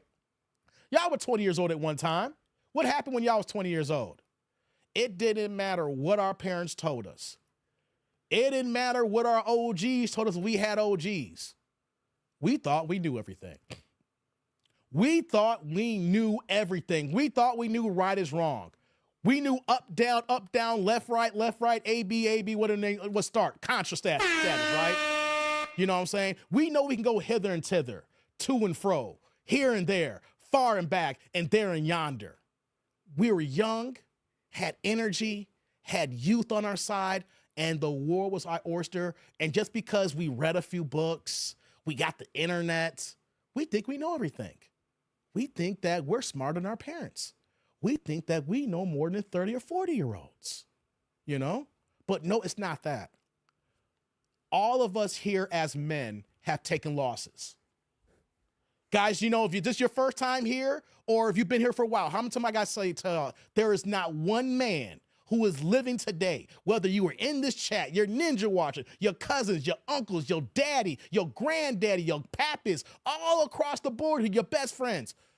All of us men have taken losses. All of us as men probably have taken more losses than W's. The difference is we learn from our losses, and then the W's are bigger than the overall losses. How do we keep building and growing in life? And so majority of us are out here saying, hey, hold on, Travis. No. We're not dogging you out. We don't care how long y'all been dating. The issue is, Travis, your girl is not on code. Your girl doesn't understand that the lifestyle that you two will have if you do get married and have a family is because of you, Travis. Not because of her. It's because of you. And guys, let's understand this here. Travis is already a millionaire. Did you guys know that with his NIL earnings, how much he's making endorsements before he even sets foot in the NFL draft? He's already a millionaire. He's already getting to the bag. But once he steps foot onto that stage, Roger Goodell calls his name, more than likely no less than the 3rd pick in the draft. He's already signed to Adidas right now. It's going to be loads and loads of things going to be thrown at him, guys. And here's the thing that we're not even looking at. With the lowest picks in the draft, he could go to Vegas. Could you imagine his stature in Vegas? I know it's a tourist town, but him in the black and silver? Come on, guys. How are they going to be able to market him? Or the New York Giants. Let's say the New York Giants fall out of the top 3 or to fall in the top 2 and they fall in the top 3 and he's the best player unless they trade back. Could you imagine Travis Hunter and his Giants jersey in New York? I know that this stadium's in Jersey, but can you imagine Travis Hunter and in that blue and white Giants jersey on Sunday afternoons, playing corner, playing wide receiver? Come on, Giants fans, y'all, I know he was white, but y'all love the hell out of some goddamn Jason Sehorn. Y'all love some Jason Sehorn. Imagine y'all had a top-notch brother playing the same position and on the other side playing on offense, playing wide receiver. I'm just giving you just the touches that as soon as Travis gets drafted into the NFL, gotta look at his purview here. He's been in Jackson State, he's been in Mississippi, he's been in Colorado. He's 20 years old, going on 21 years old, and he's about to have all of the ass thrown at him at one time. It's not about us hating on your relationship, Travis. I'm gonna play some videos, guys. Don't, it's just not my monologue, it's just me talking here. I got stuff here, so I need you to stick around here, right? It's not just about the fact that we're saying that we think that we hate on your relationship. What we're saying here, Travis, is you're proving our point. You are too damn young to get goddamn married. If I had any advice for any young black man, it don't gotta be, I mean, though I'm an FBA and we're in the black diaspora here, you don't gotta be a black man. I will tell any young man, if you are 20, 21 years old, you will not have my blessing getting married. You may say, who cares about your blessing, Dave? I'm telling you, you ain't ready. I don't even gotta know you. And I'm gonna tell every 20-year-old out there, you ain't ready.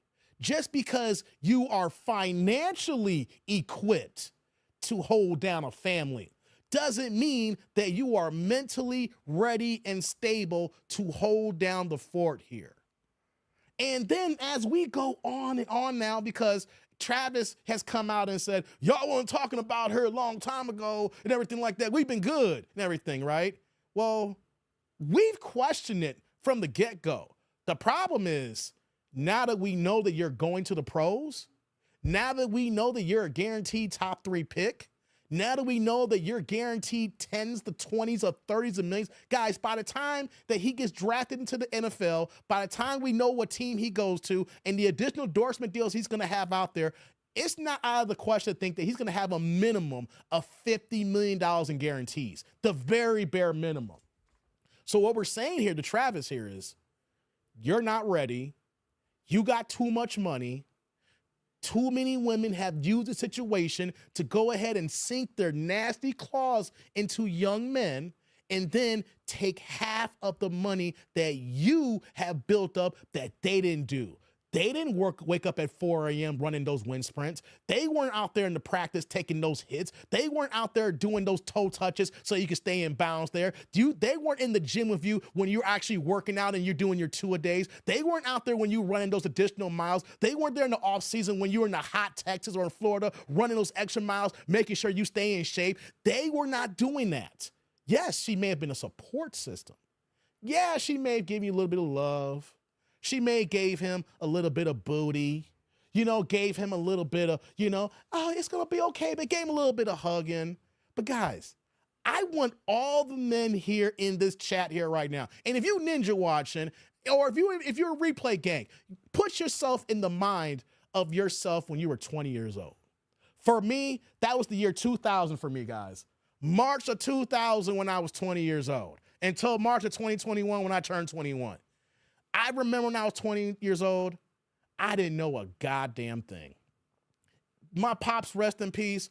I swear the times that he looked at me and I was a smart kid doing smart things, and then all of a sudden then you get a little girl in your life and everything, and that little booty just goes ahead and up everything that your parents have taught you. You be shocked that a parent, you do everything right for a kid, and some little girl with a little bit of lips and a little bit of hips, and they give you that little bit of sugar jam, and next you know that sugar jam goes down and tears up everything you got in your mental, and your dad, your mama's looking at you like, how the hell did we fail you? That's what we're talking about here. Travis is in love. And that's the problem with 20-year-olds. 20-year-olds think they know love.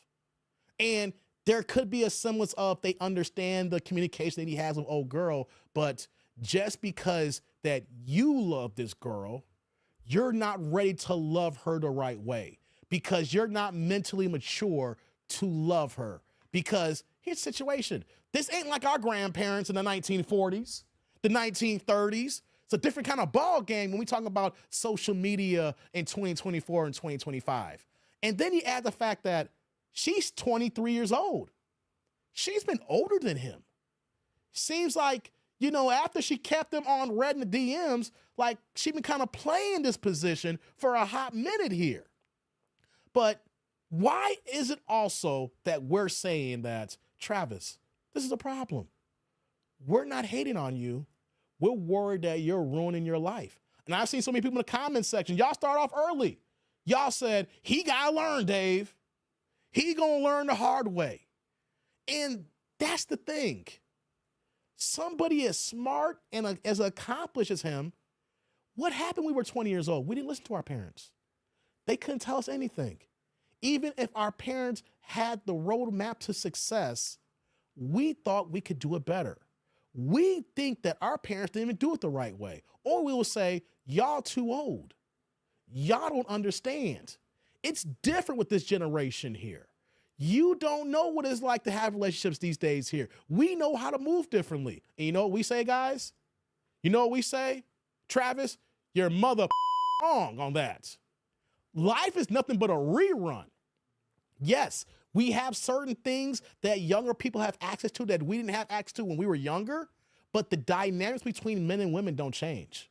The dynamics between gold diggers and women who are after the ulterior motives, that never changed. Men who are setting themselves up for the bag, but they're too mentally stupid to understand relationships because they didn't have that much access to women, they don't understand. So Travis actually tried to came out and saying, y'all just mad because y'all ain't getting no girls. Whoops. Sorry, guys. Soundboard acting janky here. No, Travis. You think 40-year-old men are jealous of a 20-year-old getting to the back? Y'all see my live streams? I don't cock block. I guide cocks, guys. I want to guide y'all to the finish line. I would rather see Travis be in the NFL and be a young man and enjoy his 20s. Because I will say this till I'm blue in the face here. I don't believe that any man should not even think about marriage until they're a minimum of 35 years old. I'll get to y'all supers in 1 second, guys. I feel, let me repeat that again, guys. There are certain circumstances that may change that up just a little bit. I don't think that no man is truly ready or prepared for marriage until they're 35 years old. So the fact that we're talking about a 20-year-old kid, no, we're not hating on you, your relationship. It's not thinking that we can't get women. Yo, Travis, we understand that you're going to be in the NFL and you're going to get all the women. And that's what we're preparing you for. We're preparing you for once you're on the road. When you got to go to do 3 straight road games. Or the fact that you may got to do a game in London because the NFL's expanding. And she's not going to be able to go on all these road trips. And eventually then, you're going to see the women in the hotels waiting for you in the lobbies. They're going to be following you in the games. And the boldest ones, they're going to find a way to be in your room when you walk in there. That's a fact. You really think at 20 years old, and you get this one set of ass. And let's give the girl some due diligence here, right? Maybe she's loving Travis right. Maybe she is sucking them balls good. You know what I'm saying? She's making him feel like a man. Before he goes to practice, those balls are drained. You know what I'm saying? Maybe she is doing that, right? You know what's gonna happen with Travis, him being 20 years old? Wait till he sees week 4 of the NFL. Wait till he gets to week 9. Wait till after the game, and then of course everybody goes out to eat on the road and everything like that, and he just see a slew of them just all out there. Let Travis make it to the Pro Bowl, and he goes to Hawaii, and then he just see the gang of them already posted up there. Hold on. What about if he may not be on a team good enough to go to the Super Bowl, but NFL players go to the Super Bowl? What if he goes there, on his downtime Super Bowl, and he's gonna see what he's gonna see? What we're trying to say to Travis is, young men like you're going to get ass thrown at you so bad, so much, no matter how strong, how tough, or how viable you think you are of being faithful. Eventually, your senses will be lulled to sleep here. You know why? Because your teammates are going to be about that game. You're going to have teammates that are going to be, we got booty clapping going on. You coming with Travis. You a rookie. You gonna go and get this booty clapping going on. And then he's like, I'm not gonna do it, I'm a good guy, right? And he may not do it the first few times. And then next thing you know, it's gonna be the one that's a real cool and laid back. Give him a nice little drink, start talking to him differently, say things that his girlfriend don't even say, because she's already acting out of pocket right now. She's already acting out of pocket right now in public. And there's gonna be some girl who's gonna be plickety-plow, with the makeup just right, the hair just right. And you know what, guys? It ain't gonna be the Mexican chicks he's gonna be seeing. He gonna see the dark-skinned black women. He gonna see the light-skinned black women. He gonna see the white Beckys. He gonna see the Dominicans. He gonna see the Jamaicans. He gonna see the mixed girls. He gonna see every single woman across the goddamn rainbow spectrum before week 8 of next year as a rookie. And as a young man, he ain't prepared to handle that. At 25 years old, he ain't prepared to handle that. Let's say that he's able to play in the NFL for 10 years and he's 30 years old. A 10-year-old vet still ain't ready for it. That's why you see so many older players say they should wait till they're done playing before they even think about getting married. Because think about it. Yes, he's going to be a top 3 pick. He's going to get this max money as a rookie max deal, right? And we're hoping he gets to a second deal for an extension. But the average NFL player only making league for 4 years. It's a tough game, guys. It's brutal on the body. We know that any given time, all it takes is one hit and their career is over. Their career is over for one hit here. So 4 years, and then most of these guys are done. Only problem is we're stuck with the anomalies that we see in our face all the time. Like seeing Tom Brady play till he's 40 years old. Seeing Drew Brees play till he's 40 years old, right? You're seeing the guys in your face all the time. But then you see the guys like Cam Newton. He's 34 years old, and he's been hosting a YouTube channel for 2 years. He's already been out of the league. You see, as much as we see the top guys playing to their 40s, we see much more guys are done before 30. Hell, the guy from San Francisco the other night quitting his team. I know he got a lot going on, but there's so much on the body. There's so much on the mind. So for Travis, I don't want to come up here as a content creator, as a YouTuber, or just some goddamn ninja out here just talking ish on a young man. No, I want to see Travis win. I want to see Travis go to a team that's going to utilize his talents, and he's going to perform, and we're going to see him as the future superstar that we see. I want to celebrate him like we celebrate Ali behind me. I'm not a fan of LeBron like that, but he's one of the greatest of all time, number 2. MJ is number 1. Kobe, rest in peace. I want to celebrate our black athletes that showcase black excellence, that showcase that they're dope on the field, but he also has a 4.0 student, and he's dope out of the field. The thing is, we as foundational black Americans, we older cats, the OGs, we don't want to see the young man fall short. We don't want to see him get Robin Givens out here. You saw what happened with Robin Givens and Mike Tyson, how she was able to be with him for such a short period of time, and was able to blood suck so much money out of him. Now, before we get started on that, people may say, hey, Dave, Tyson was no saint. No, Tyson was not no saint, right? I get it. But it was open field that Robin Gibbons was messing around on him, right? I mean, the one story that Robin Gibbons came to their home and brought a young-ass Brad Pitt to the crib. Mike Tyson's like, I wanted to fight Brad Pitt, but he was looking so pretty, I wanted to him. You know? We don't want to, because when you see a young guy like Travis, I already see it already. Once a young person like that gets burned, and I can see the type of personality he has, smart young brother, you know, I'm not saying he's sheltered, but he is, because it's all been about football. That's about it. Even though he's out there, it's all about football. A guy like him who gets burned, and it's going to be hell to pay for y'all ladies in the future. It's going to be hell to pay for y'all ladies in the future. Hey, let me get to these supers before I continue here, guys. Shout out to my man MOP in the building, dropping the $2 holla, pushing the blue plate in the chat saying, told people to suck my itch from back at 20 up. You talking about how bad you were at 20, man. I get it. Yeah, man, 20's been a crazy time for me, man. Hey, man, salute. Thank you for the holla. I appreciate you, man. Thank you. Right back at you with the super. Appreciate you, MOP. And right behind you, we got my man Divine Photos in the building, dropping the $4.99 $5 holla. We give you that penny upgrade like Kanye did to Beyonce, man. What you got for me? Travis gonna learn the hard way. The fat homegirl says she wasn't into him at first, but now all of a sudden she likes you. A big recipe for disaster. Hey, man.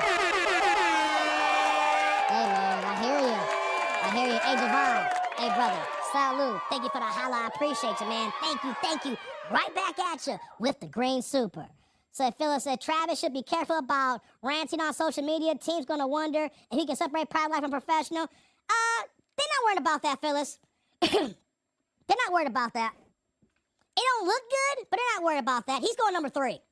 No, unless he tests positive for illegal substance in his body, they still going to draft him number 3. All right? I wouldn't worry about that. You know, it's his teammates that's going to be worried about, yo, he's 20, 21 years old. He's a pup.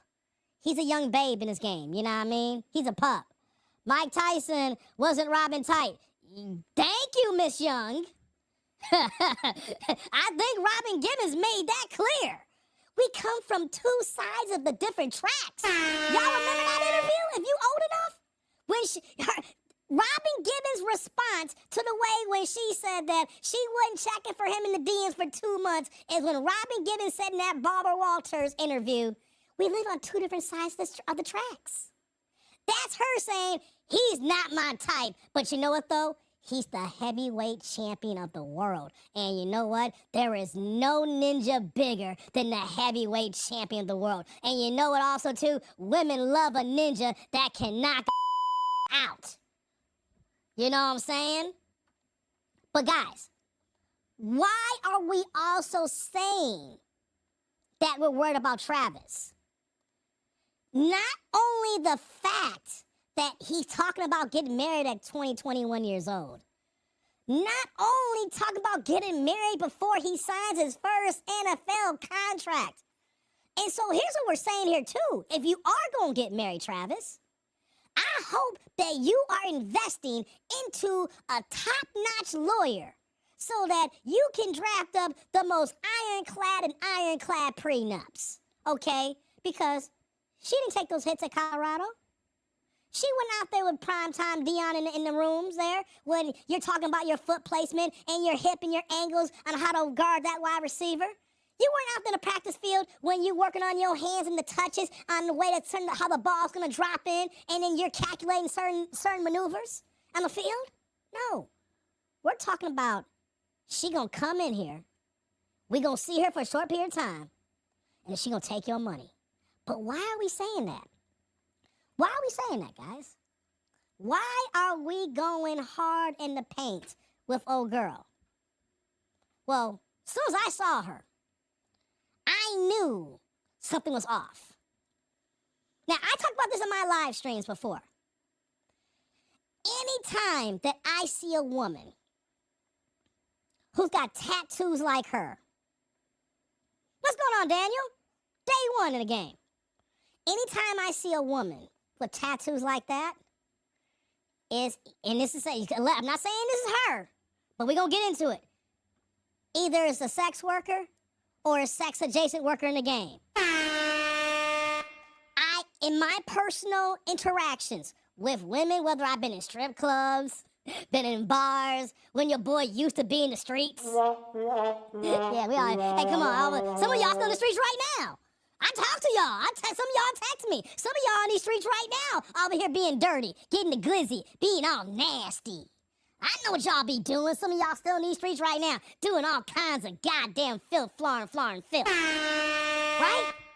You know, but we're talking about her background. And it sucks to talk about this here, but who's got the most to gain? Who's got the most to lose? So when I see in my personal interactions, and I say it started at 21 years old because I wasn't seeing this action at 20. I'll be real. I had to get legal, you know, before. And even then, your boy was broke at 21. You know, it was some struggle times, but we made it work until the money game came up.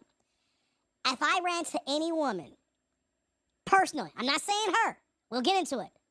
But any woman that I've ever talked to, whether I did hit the cheeks, whether I just talked, or I saw her in the club, I was in the strip club, I got a dance, or whatever, I was in Atlanta, I was in Vegas, it don't matter. If I see you got a full arm sleeve tattoo, or, this the main one, if they got the tattoo that runs from their bottom of their leg to their thigh, that goes to the side and their back there, you know what I'm talking about, guys, the women who got the major body art. Those are stamps. Those are S workers. Just my personal opinion. Who have I been engaged with when I see them in the streets? The sleeve tattoos or the sleeve from the leg going to the back. Those are stamps. Those are stamps for women who's out here in the streets. Who out here doing what they doing.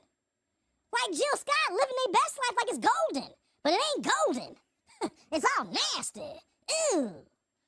You know, yeah, you can call it tramp stamps. The old tramp stamps when I was younger, they got the little butterfly tattoo on the crack of, right above their ass, right? So when you get that doggy style and you're clapping cheeks, right, you see that little, you know what I'm talking about, fellas. You remember the older fat cats, you know, the old tramp stamps right there, the top of that ass little butterfly there. So when you're getting that doggy creep action there going, you know what you seen there. You know you got the bullseye. It's like, oh yeah, I know what I'm working with. Oh yeah, I know she for the streets, but for right now, this is my streets right now. This is my streets right now. This is my streets right now. This is my streets right now. This is my streets right now. This is my corner right now. This is my corner right now. I run this block. I run this. Oh yeah, I went a little bit overboard. I'm sorry. Went a little bit overboard. I'm sorry, guys. Sorry.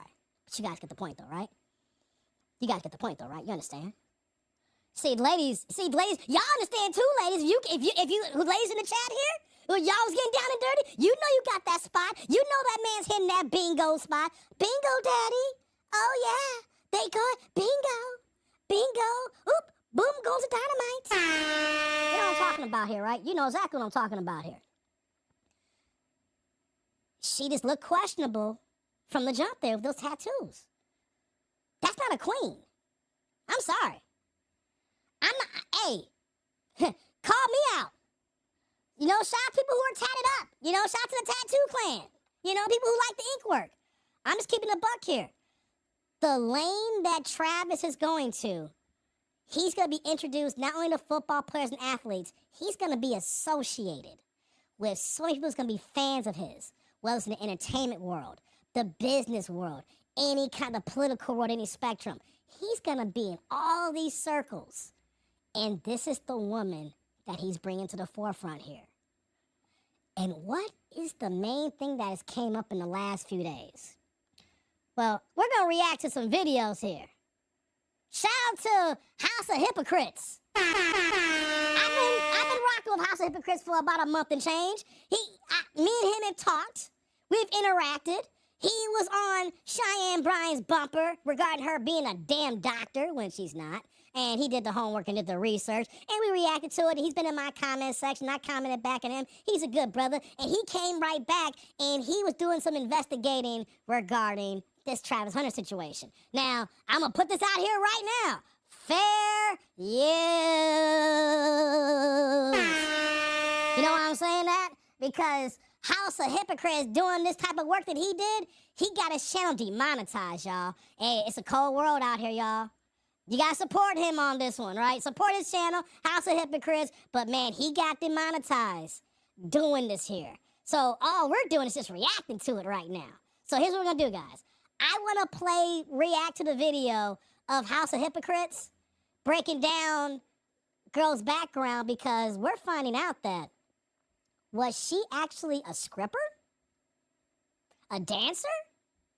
Or did she do bottle service? Oh boy. You know what though? I will say this, as we're gonna get to this video here. Even if she's just a bottle service girl, any chick that's working in the strip club, that's a red flag, baby. That is the true definition of recreation news only. Is it still on, guys? Can y'all hear me? Ed, is my soundboard better now? How do I sound now, guys? Sorry about that. My soundboard acting all janky here. Am I back now? Look at Tierlando. Why do y'all tear down black women? Stop it, Tierlando. I'm good now? Dang, I don't know how long. It doesn't matter. That's YouTube for you guys here, right? So, guys, here's what we'll do here. Shout out the House of Hypocrites. He got demonetized. So since he got demonetized, I'm just trying to show the man some love. You know, I don't, you know, so fair use as we bring this up here. You sound like a chipmunk. Yeah, I see that, man. I sound like a chipmunk. Yeah, I got it. Give me 1 second, guys, as I set this up here.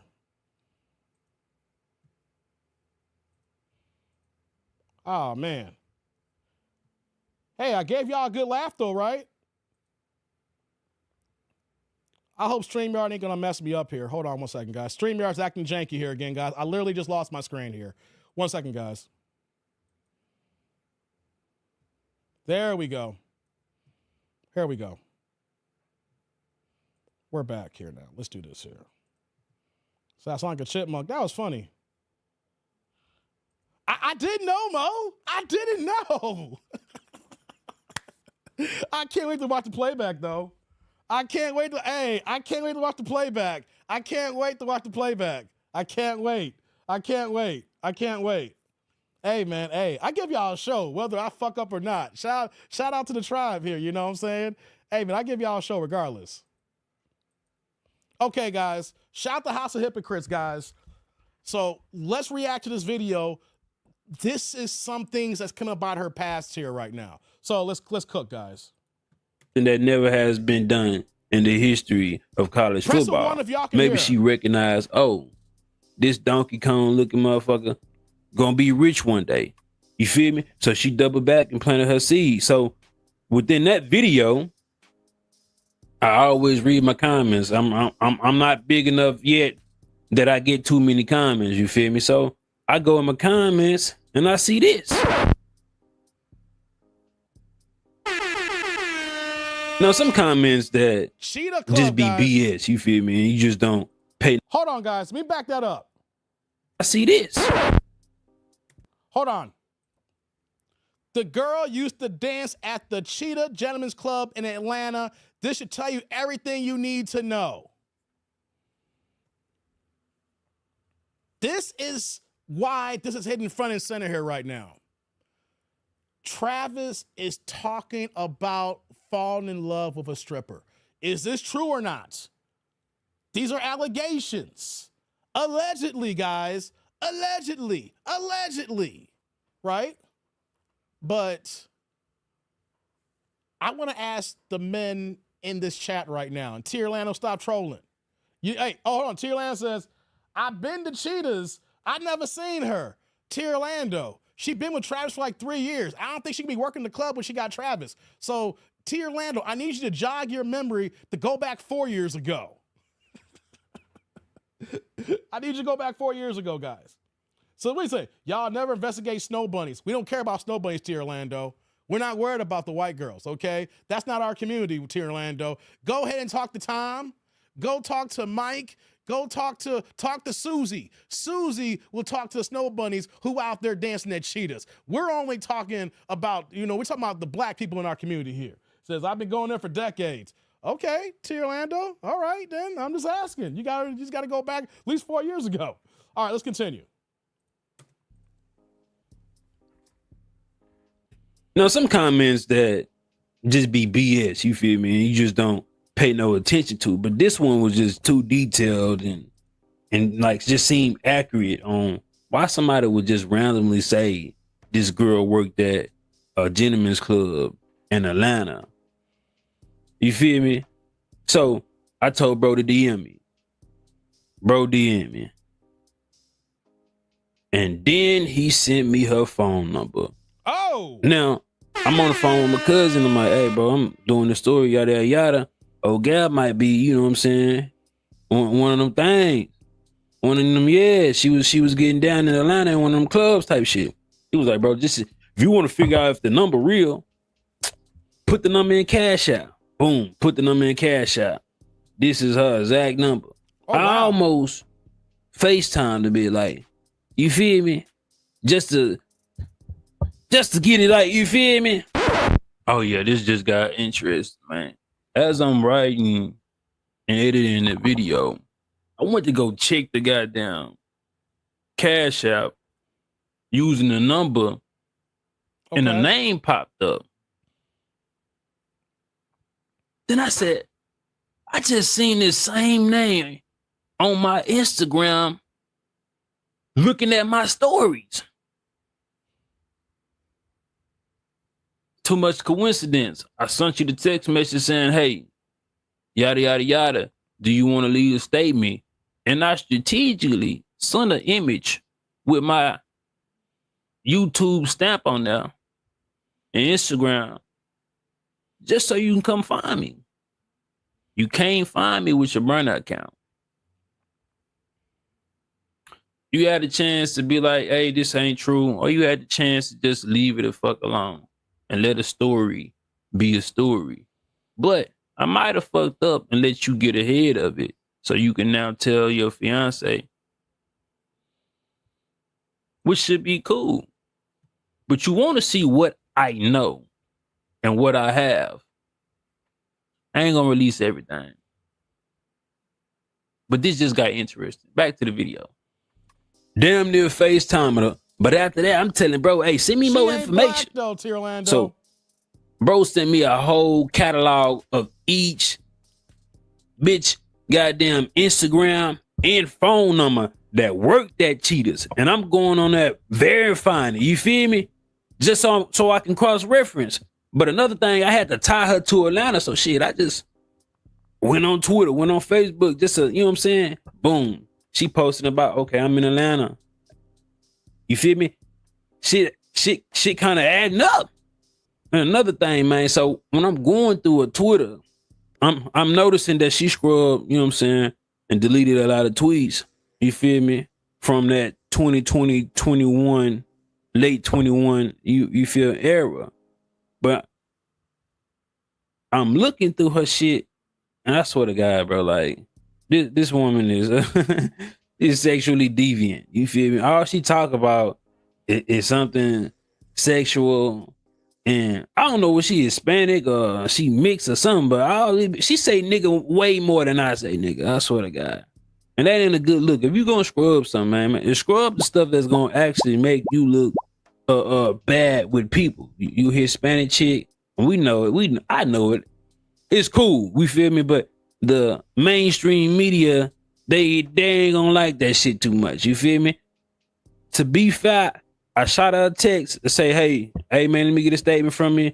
Yada yada yada. I'm gonna do this story, and I ain't heard nothing back. So it is what it is. So, cause I would have got something back, I would have told her, hey man, you might need to go scrub your Instagram on this shit right here, because people ain't gonna fare with this too well. You feel me?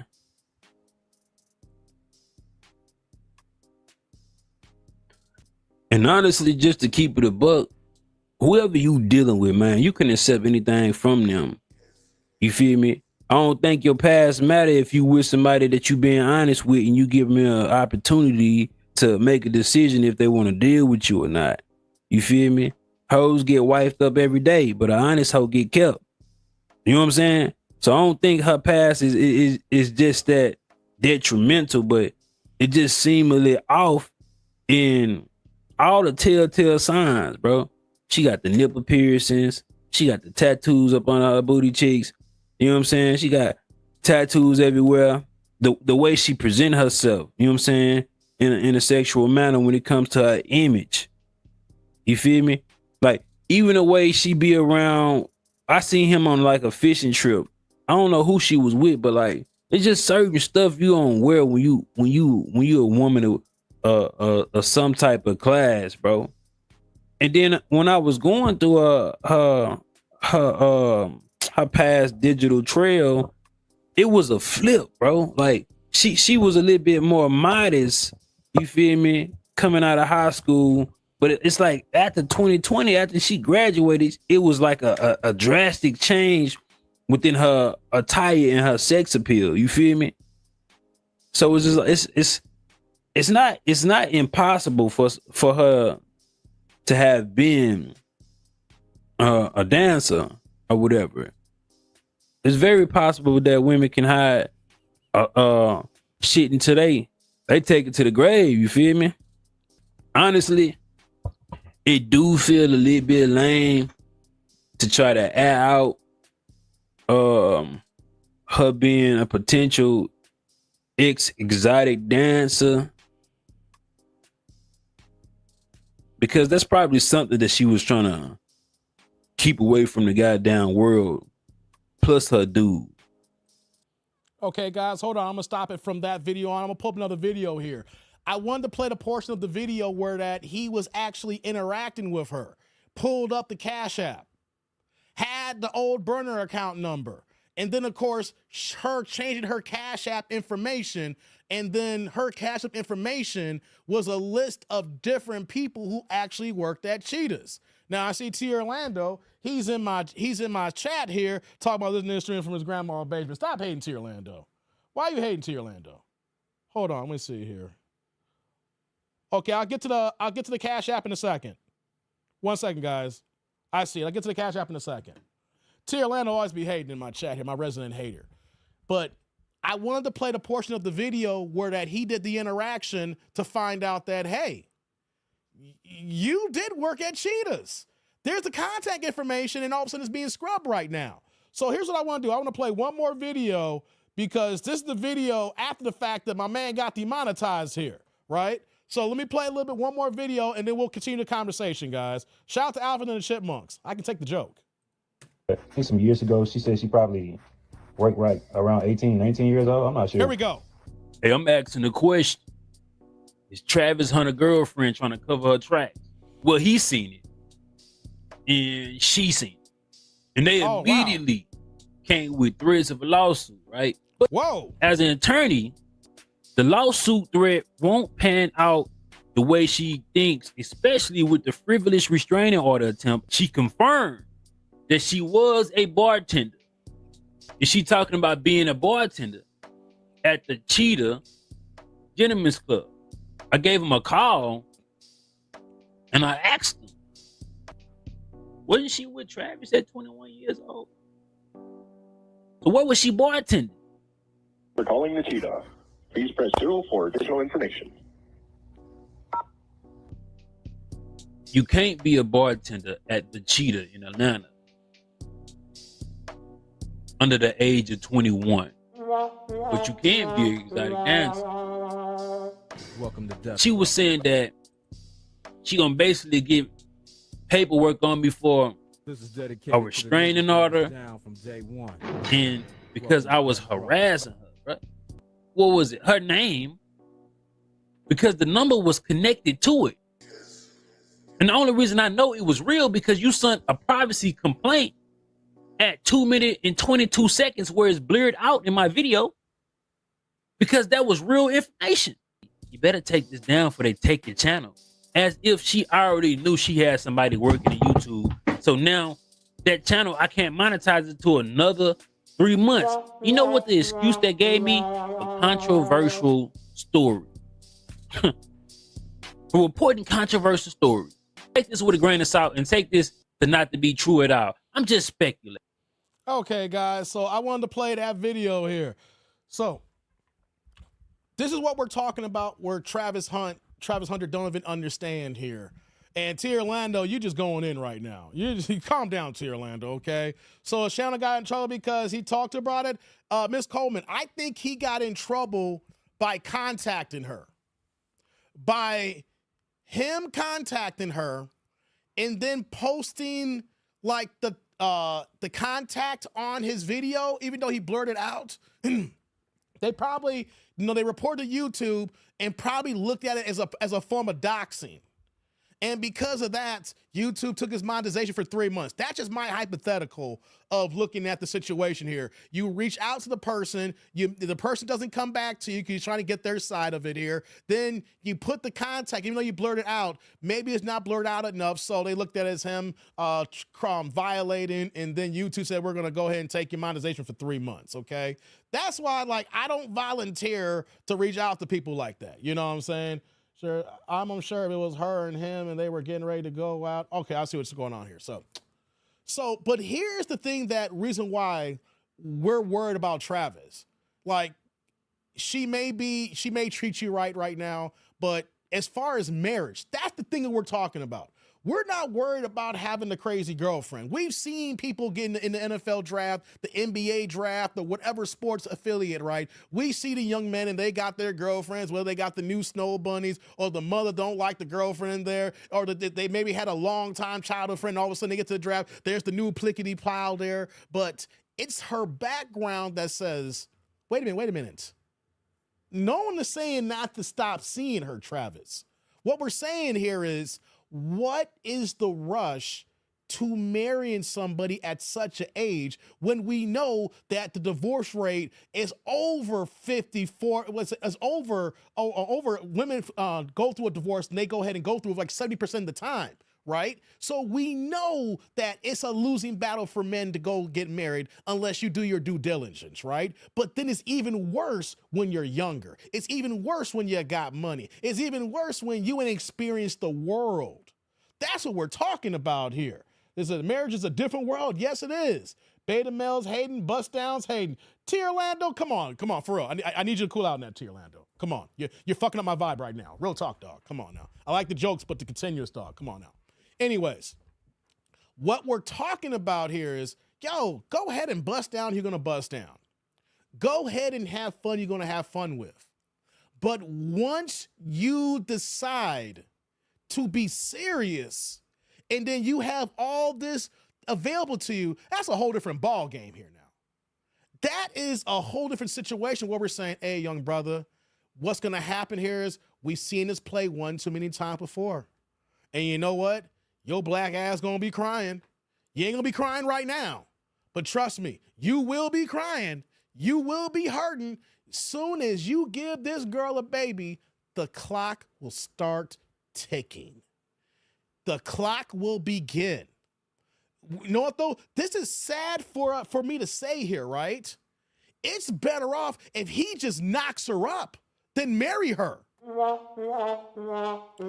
that a sad state of affairs for me to say, guys? Now, think about it. I want you to listen to this right now, guys.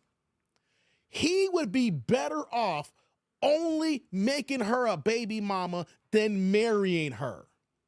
And I don't even believe in doing that. I don't believe in not being in nuclear families. I believe, especially here in the black community, that we see the black man's been taken out of the household here. We're seeing so many young men who act immature, who doesn't have the OGs to show them how to grow into their young manhood, to have an example to show them what they will be when they get older here. We're seeing the men that's been taken out, and we're seeing the black men acting more feminine. We're seeing the women kind of saying that for Father's Day, they also want a Father's Day card to the mother, right? We see all these things that women are raising the boys to be men, but they're not raising men. All they're doing is they're maintaining them to be adults, because a woman cannot raise a man to be a man. Only a man can show a boy to be a man. I only believe in the nuclear nuclear family here. I only believe in if you are going to build a family that you need to be together. But in this dynamic here, when he's talking about marriage in May of 2025, that is a worse dynamic than if he accidentally got her pregnant and she became a baby mama.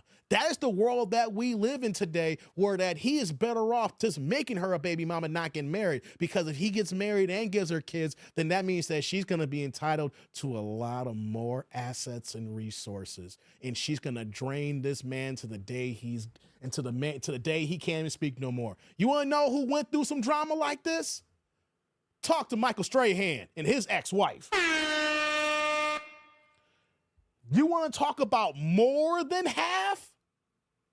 If you know, I just see some of y'all saying half. No, guys. Y'all need to Google Michael Strahan's situation. She got more than half living in New York City. They were married, had 2 daughters together, and then broke up. And then look up their story. She got more than half and then was draining his legal bills by going back after the fact to get more money after he was retired and making money on ABC and Good Morning America. Even though he didn't give her no more money, she still drained his money, got to get the money, got to get the lawyer out of retainer to go ahead and fight her legal issues, talking about she needs more paper. See, there are dynamics, guys, that we talk about half. There are scenarios where that men has given up more than half. Because you got to understand, it's not, let's say that they got to give up half their money, their resources, the house like that, right? But if you have kids, you don't get kids half the time. You get them every other weekends. You might be, because the fact that they're going to act like they're the primary sole provider, that you might only have supervised visits. So you don't even see your kid half the time anymore. So even though you're getting up half, if you have kids, you're losing more than half because you don't get to see your kids half the time. Why y'all hating? Where y'all FBA families at? Stop it, T. Orlando. Where's your family at? So that's what we're talking about here. I have not seen not one person say, hey, Travis, go ahead and don't have fun. Hey, somebody in the chat, press a 1 in the chat if you heard anybody say, Travis, don't have no fun. No, know what we're saying? Watch out. There is nobody out here saying, nah, Travis, nah. I have not heard anybody say, I hope this ninja tears his ACL. I ain't heard that. I ain't heard no one say, I hope Travis Hunter blows out his Achilles. I ain't heard none of that. I haven't heard none of that whatsoever. I ain't heard no one say, I hope he falls to the 2nd round. I ain't heard that either. No. Stop. Prenuptials can be challenged in every state. It's a contract. I know that, T. Orlando. It can be challenged. That's why you need to do it ahead of time and hire 2 lawyers and don't be rushing to get marriage. Any prenuptial can be challenged, especially if you're in a hurry to get married. It's December right now, right? T. Orlando, can me and you agree that this is being December 16th that we're doing this live stream right now? Guys, if you're wondering, T. Orlando's a lawyer. T. Orlando's a legal beaver. This man's actually a smart man when it comes to the legal game, you're right? Even though he's trolling, he knows what he's talking about when it comes to legals, right? T. Orlando, answer me this question, brother. Even if he signs a prenup here, he's screwing himself right now because he's rushing to marriage. Because we're not even talking about a 5-year engagement here. It's December 16th right now. He's talking about getting married in May. We're talking about less than 4 months right now. So any prenup right now could be challenged under duress possibly. Am I right or wrong, T. Orlando? Because the way that he's moving right now, he's protecting his little bunny. He's protecting his angel. He don't want no one coming after her. He's trying to shield her. He's trying to be the man for her, right?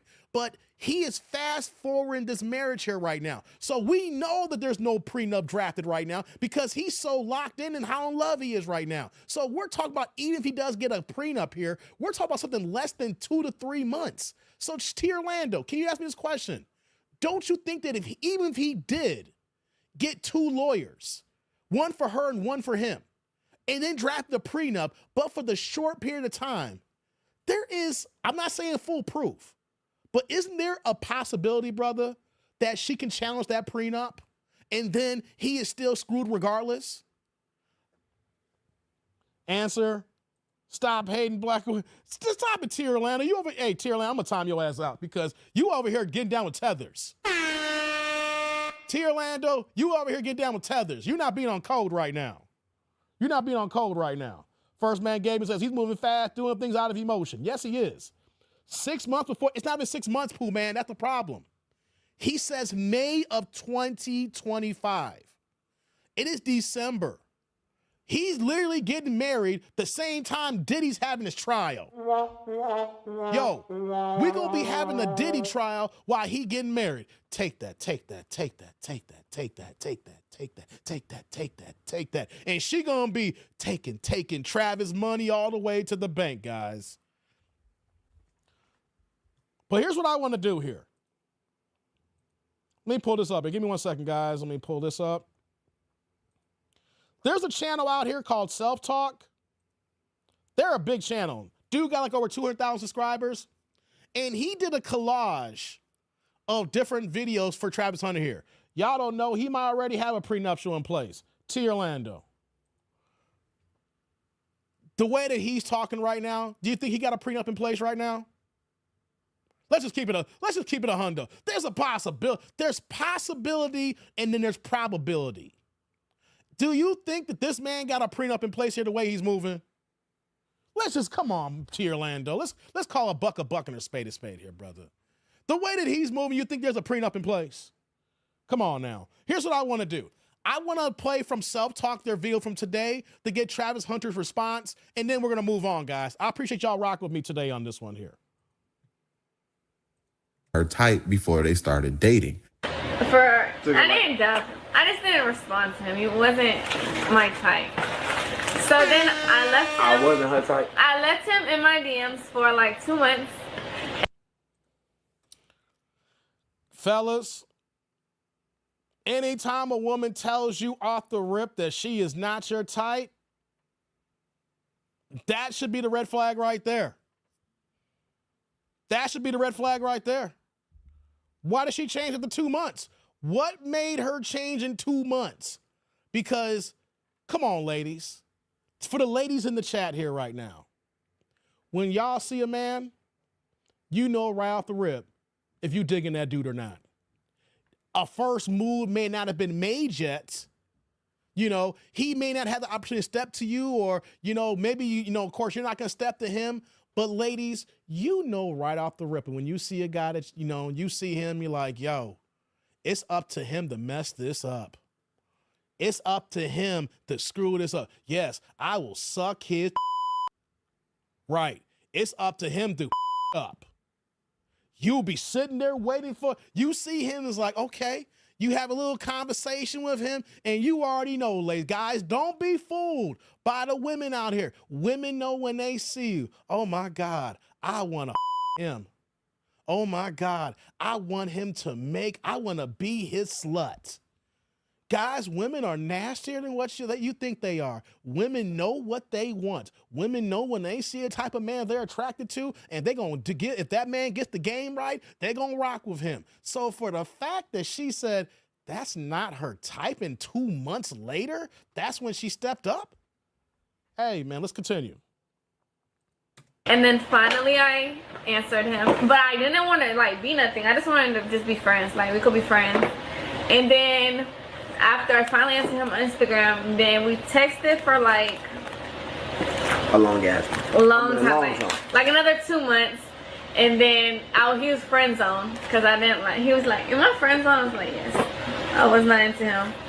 And then finally I had to go to a friend's birthday dinner, and I didn't want to go by myself. So he was like, oh, I'll go with you.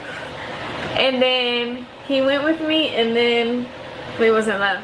Yeah, we was in love ever since then. So the internet world is like, yo, I guarantee she just searched up his name and looked and saw who he was, and then all of a sudden now he became her type, which is why she's dating him. And then a lot of videos are starting to come out and resurface of Travis Hunter coming up to his girlfriend after football games, after big wins, and she has an attitude and her energy is just completely off. That doesn't look like somebody that's happy for her boyfriend to be winning football games. And currently, now fiance and Travis Hunter is saying that he's going to get married to her the second he signs his NFL contract. Beyonce, y'all get married in 2025? Yep, next year. Rookie year. Yep. And you gonna get married. And you gonna have some babies. Yep. Yeah. And he said that on a Pivot podcast, man. He did an interview talking about his girlfriend. Guys, everybody I think that's watching this show have probably been in a situation where they've had a parent that's told them, young woman or young guy, I don't want you to see that person. And the more they tell you they don't want you to see that person, what do you do? You try to go see him. You ain't never had no girl. So why y'all talking about me? Find something else to talk about. You talk about my girl. Go talk about your girl. Go find a girl. Go find a life. Stop worrying about what I got going on. I know what I got. I know my girl. My girl been with me for 5 years. Y'all are just not starting to talk about me and just not starting to be with me. Like, come on, man. Y'all go do something else with y'all life. Clickbait pages, y'all better stop. I'm telling y'all. Y'all, if something bad gonna happen to y'all, y'all keep doing that. Y'all better stop that. I ain't playing. Y'all better stop. All the clickbaiting pages. You know, when we were sitting down and I was at my papa shop, we was talking about my family. What was they gonna do while I was in there signing stuff? I had all my family there. And that's why she did. That's why she said she's gonna stay there so they can get stuff. That's why she said she's gonna sit there so they can get stuff, have fun there.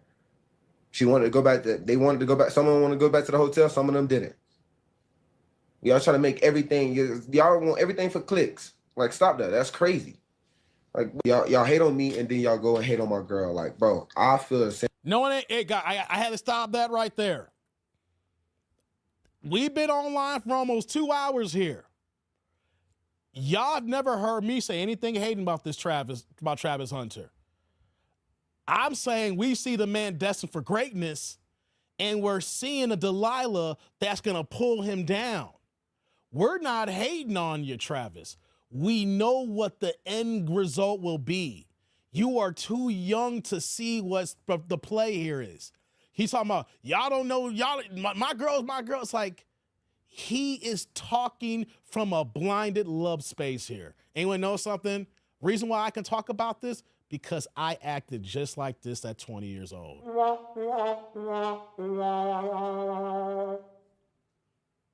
No, T. Orlando, you're going to have to get this work, T. Orlando. T. Orlando, this is your last warning. Your last warning, T. Orlando. You're going to get timed out, brother.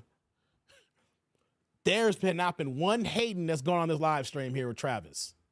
We know that he's destined for NFL greatness, barred any injuries and barred he don't fall off the beaten track that happens to him, leaving the college program, going to the pros. There is no hate here. We want to see this man be great.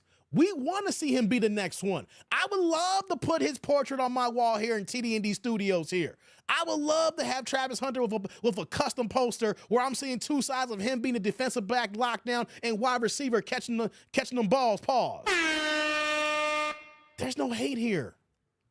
We just don't want to see another young brother get taken to the goddamn cleaners. And you know what's going to happen after he gets taken to the cleaners? We're going to see him cry. We're going to see him upset. We're going to see him, we gonna see, guys, what the hell just happened to Tyrese recently? Tribe. What was Tyrese ranting about 2 years ago? What more do you want from me? Wait a minute. You know more than Tyrese, Travis Hunter? You know more than all these athletes who've been married and divorced in the league. Football, basketball, singers, R&B groups, entertainers, managers, all the same here. Nobody is hating on Travis. And that is the problem when people hear things that don't go with what their current purview is. Common said it the best in one of his rap songs. If I don't like it, I don't like it. It don't mean that I'm hating on it. Hold on. Let me repeat that one more again, guys. Just because I don't like it, I don't like it. It don't mean that I'm hating on it. The fact that we don't like something doesn't mean that we're haters. We're telling you guys, yo, man, this ain't a good look. This ain't looking good for you, brother. You keep doing this here, you know what's going to happen? It's going to be bad for you. We're not hating. The men who are talking are the ones who've been burned in the past. But the thing is, we see Travis, who had the opportunity to have more than us, to actually go up and step up to the next level and have more opportunities to become for greatness here. And the men who've taken L's, who've had less than him or been on the same level of him as athletes and entertainers, saying, hey, man, we've been here before. You ain't got to get married. Here's the thing, too. We're not even telling him to break up with old girl. I'm not even saying he should break up with girl, even though that I believe that she's not right for him. What we're saying is, don't marry her right now. Don't think about marriage right now. No 20-year-old should be thinking about saying I do.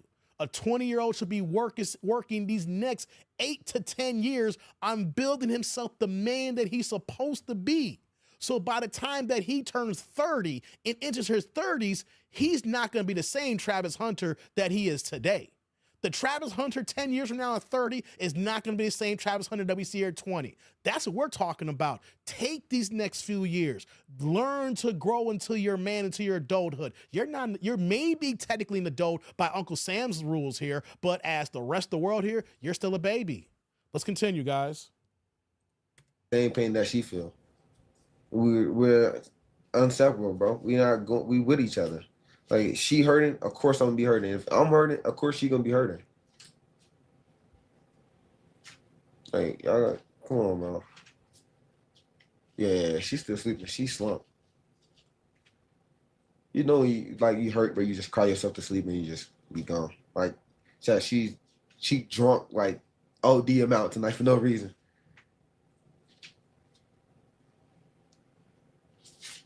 Nah, she sleep. She's gone. She'll be up in the morning. Where can they send messages at? Discord. Be sure to hit that like button for me if you haven't already. That helps this YouTube channel continue to grow. With all of my I don't like attitude from here. Just my personal opinion. And I know Travis is the homie, so I don't want to speak on your girl, but I'm just talking about if I didn't know you and from the things that I see on the television and the blogs and so on and so forth, take it from Coach Prime. Yeah. Coach Prime walked his kids up and said, hey, it's in one of these shits when he's seen his baby mom. Sometimes it be like that, man. Yeah, she doesn't give off the energy like she really love him. You know, and that's really alarming. And it's crazy that, he plays offense and defense. He should be able to see that. Yeah, that's a good one. See all that. He ain't a quarterback, though. Quarterback gonna see all that. This message goes out to Travis Hunter. Listen, Travis, I just want you to be careful, man. I said it. Be careful. Congratulations on your engagement, but man, you might have to disengage because something about this woman, man. The way she was talking she was talking like she was really that chick. Listen, you love who you love. Facts. Okay, I got that. That's all logical, but something ain't right. I just watched that dumb video of you guys in those matching pajamas that bugged me, and she was like dogging you, going, yeah, he wasn't my type. I was like, he wasn't my type. It wasn't my type. And then we went to this party, and then we fell in love. I think, personally, I don't know when y'all dated, was it high school? I don't give a fuck. But when she found out your stats, bro, that's when I think she's like, oh, I love him. I don't know what she is. She's like Indian looking, Latino looking with a sprinkle of Ebonics. I don't fucking know what she is. But one thing I do know, you need to watch your ass, bro. I'm so serious, man. I just something ain't right. And I'm sure people agree with me right now. They're agreeing with me. Don't get suckered into this shit, bro. You better sign all kinds of fucking papers, man. All right? You better have an ironclad fucking contract because something ain't right. I didn't like that video. He wasn't my type. Remember, you wasn't my type. But when you're successful, you everybody's fucking type. You know what I mean? All of a sudden, they find out your potential. Now you everybody's type. Hold on. When you're successful, you're everybody's type.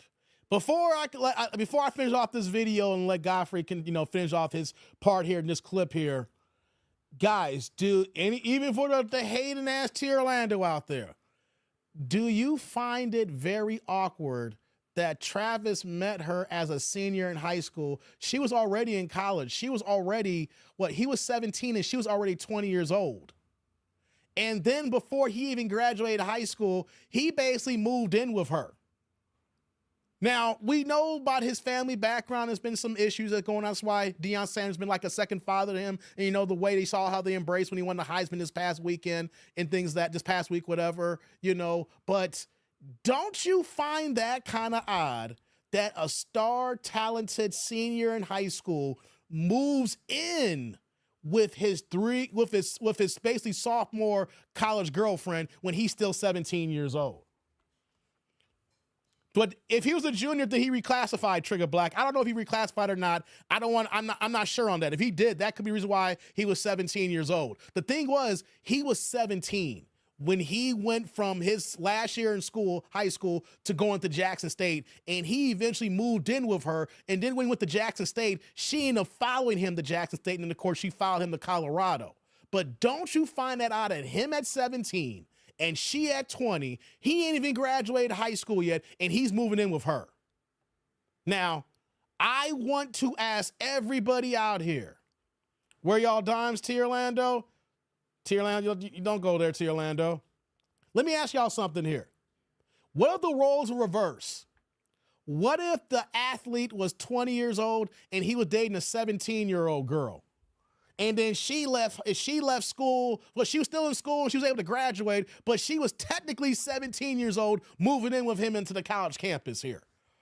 Even though it's 17 years old, there's a goddamn stigma, people.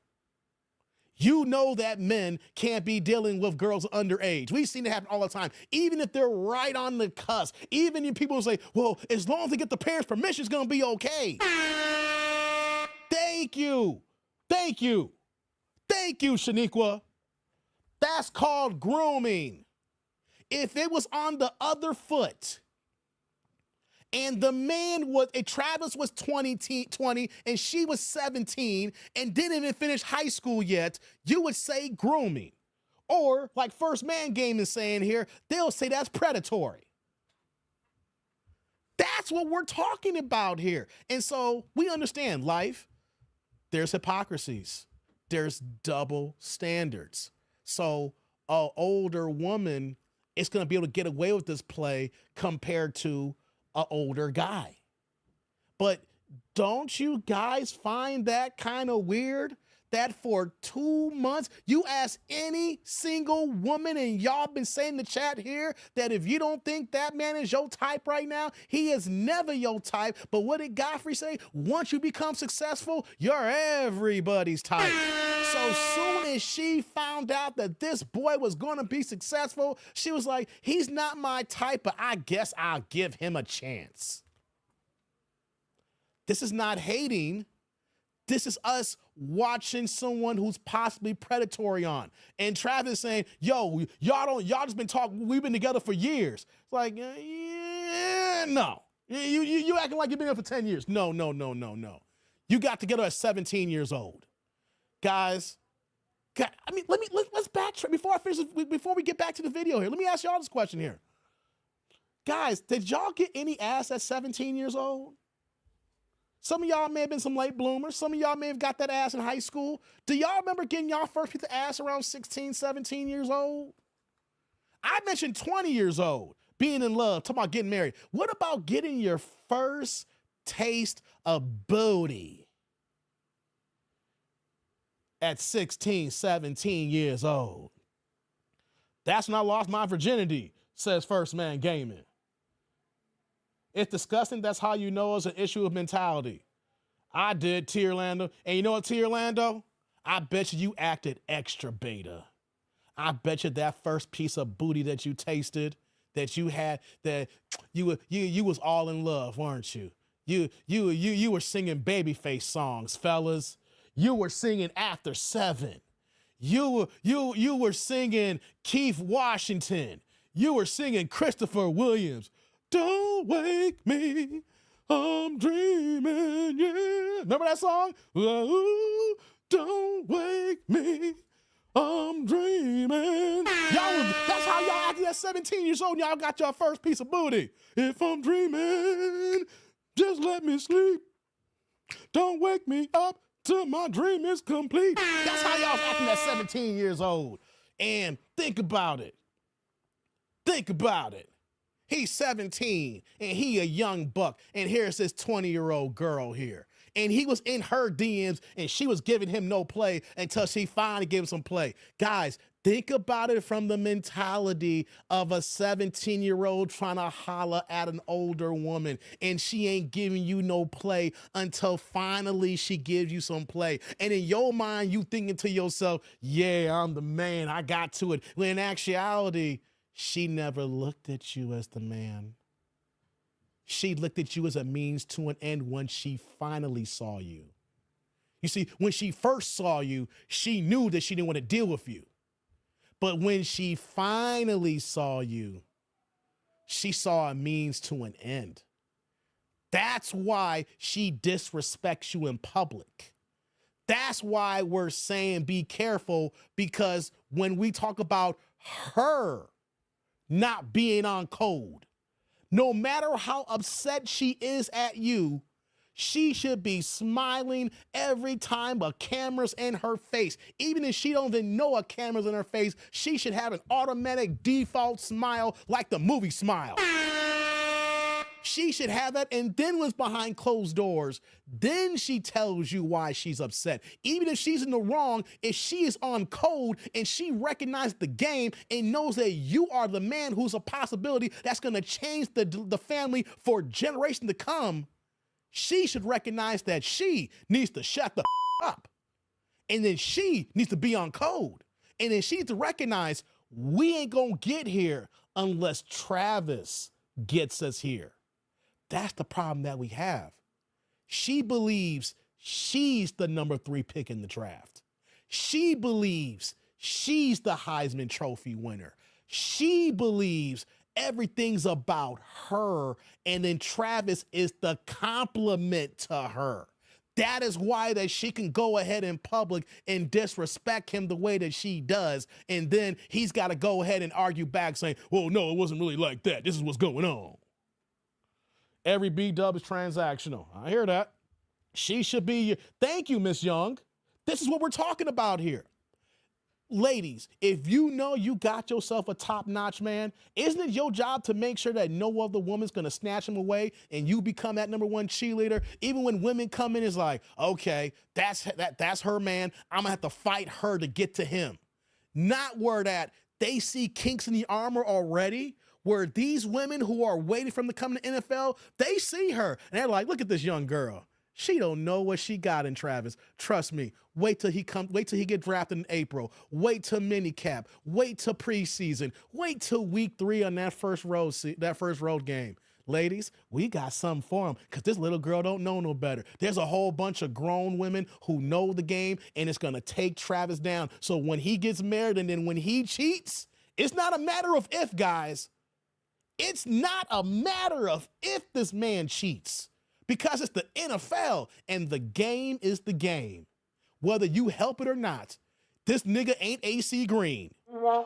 He ain't no virgin.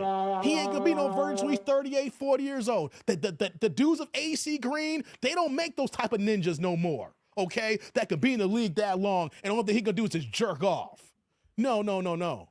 See, what she don't understand is there's a whole bunch of women that's been in the game longer than her, and they see how she's moving, and they already know the playbook they're going to use when they see him alone on the road next year. Hey, you remember AC Green? Y'all remember AC Green? This ninja in the heart of Showtime turned down 10 women in a hot tub. You don't make ninjas like that no more, who go ahead and see a whole bunch of baddies. That Magic had 9 women in the bathtub by himself. Hey, AC, come on in. You know I can't.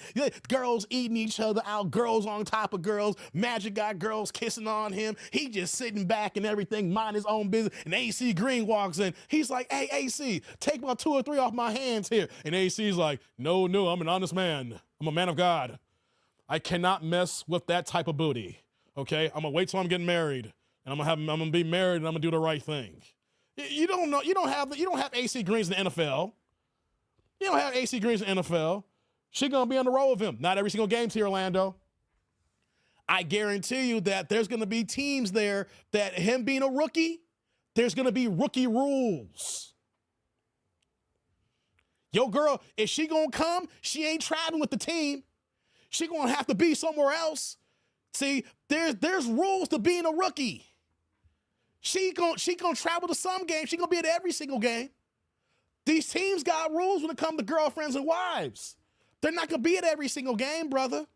Not every single game. And then there's gonna be situations where the coach will be like, nah, you young buck, you gonna have to learn this game here. Your girl gonna have to sit back here. All right? She got the box. The home games is one thing. The road game's gonna be a different situation, guys. Yeah, AC said no. Yeah. Let me get back to the rest of this video. Let's continue. Be careful with that shit, bro. I'm just saying. I hope Coach Dion is helping him out. Like, hey, you gotta do what you gotta do. You know, I can't tell you what to do. You just gotta have confidence in what you're doing. And I bless you, bless God, and just be careful with the bull job. I just didn't like what she said. She said, I'm not your type. He said, yeah, I think you should have let the bitch go. That's what I mean, I didn't mean to curse, but I'm just saying, you know, it is what it is. But Travis, your last name is Hunter, bro. You might have to go hunting real soon, bro. Go Buffaloes.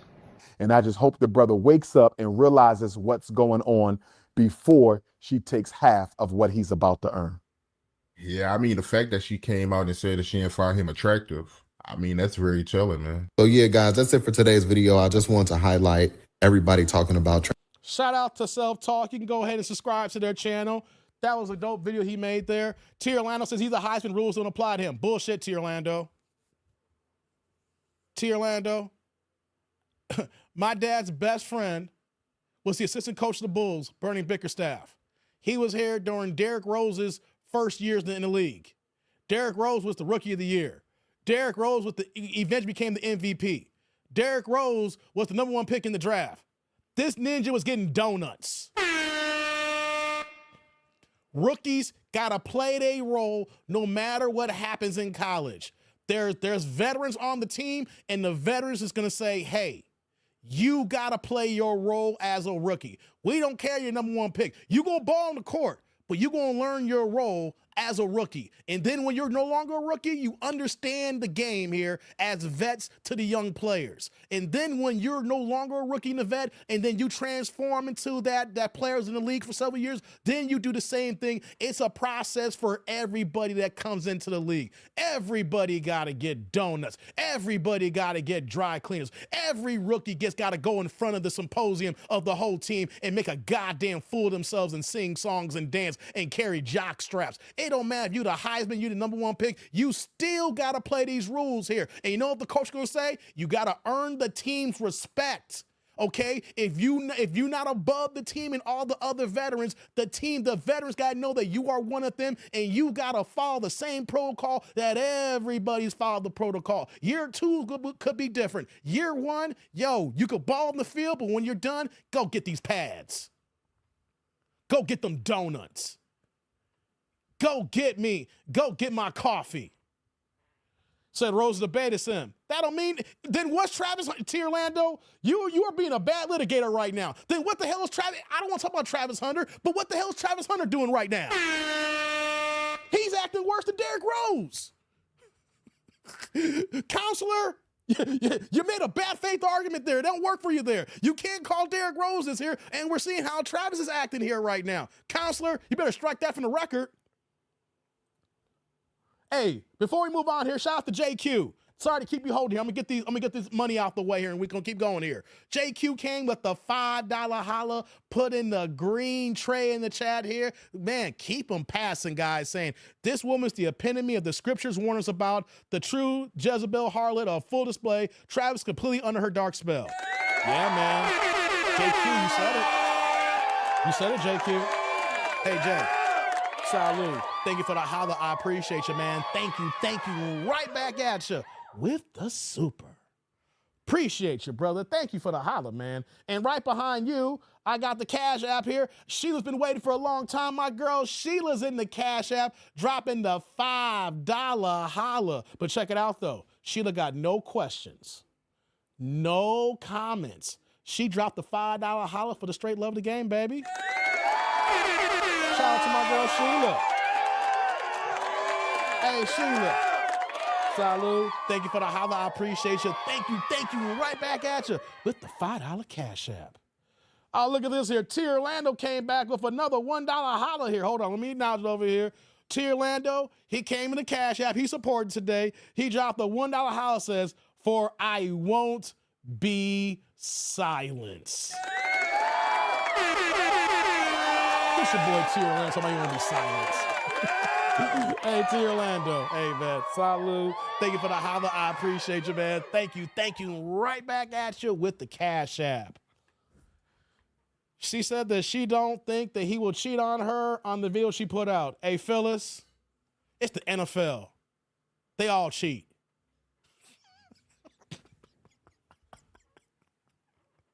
Yo, what are we talking about here?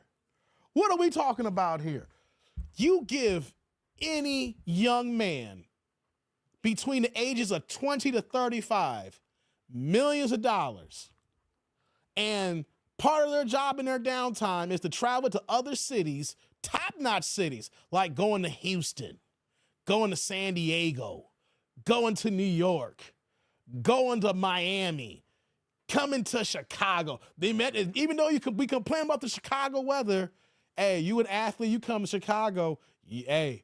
There was a time, real fast, old story. There was a time, one of my guys I went to high school with, I won't say his name, but he was a damn good high school baller, went and had a nice college career, and then he went to play pro ball in Italy. This ninja wasn't even in the NBA. My man played in Italy. He came back home, and somehow me and him were in the same club that night. It was him, me, and my guy, and it was like, yo, what's going on, dude? What are you doing here? We kicking it. Yo, we kicking it tonight too, right? And so my man from Italy's in town he plays pro ball. Then, this is how long ago it was, guys. Derek Lee, who played for the Cubs, he was in the building too.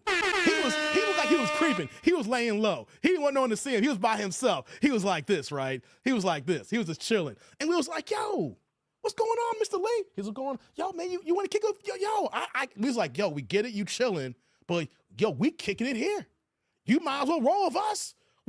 And then he came with us, so we had a Chicago Cubs player, we had a play pro ball in Italy, and then a bunch of regular Negroes. And you want to know something? Do you know how much I got some transferred ass my way? Because, the transfer ass, because they couldn't deal with all the ass. My guy couldn't deal with so much. All the girls were on him, and then I had some girls that show up for me, and then next you know, I'm tethered to the situation, and just because of my association, I was getting it in. Like, come on. I was associated, and the ass was flowing that night. Can you imagine when that is your life? T got hand-me-down ass. You're damn right, T. Orlando. Hey, T. Orlando. You know what they say, T. Orlando? A win's a win. T. Orlando, a win's a win. A win's a win.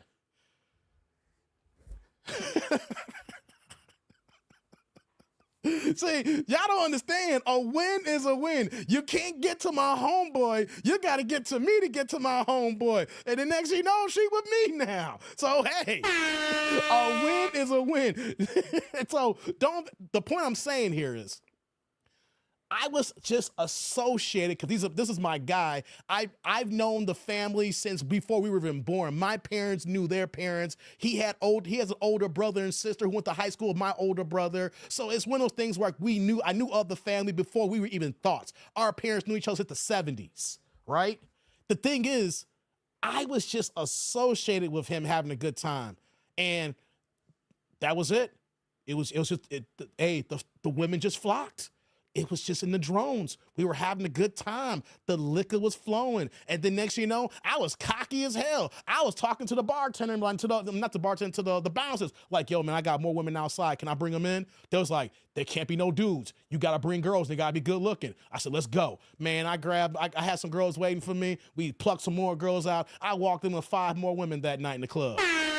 Come on, man. Just by I was saying guilty by association. I'm telling that story to say, imagine that you are not the homeboy that kicks it with the pro athlete. Imagine when you are the athlete and every time that you go out, that is your scenario. And then not only that, you're a big time athlete like the name of Travis Hunter. It's get thrown at you so much that it becomes part of the lifestyle.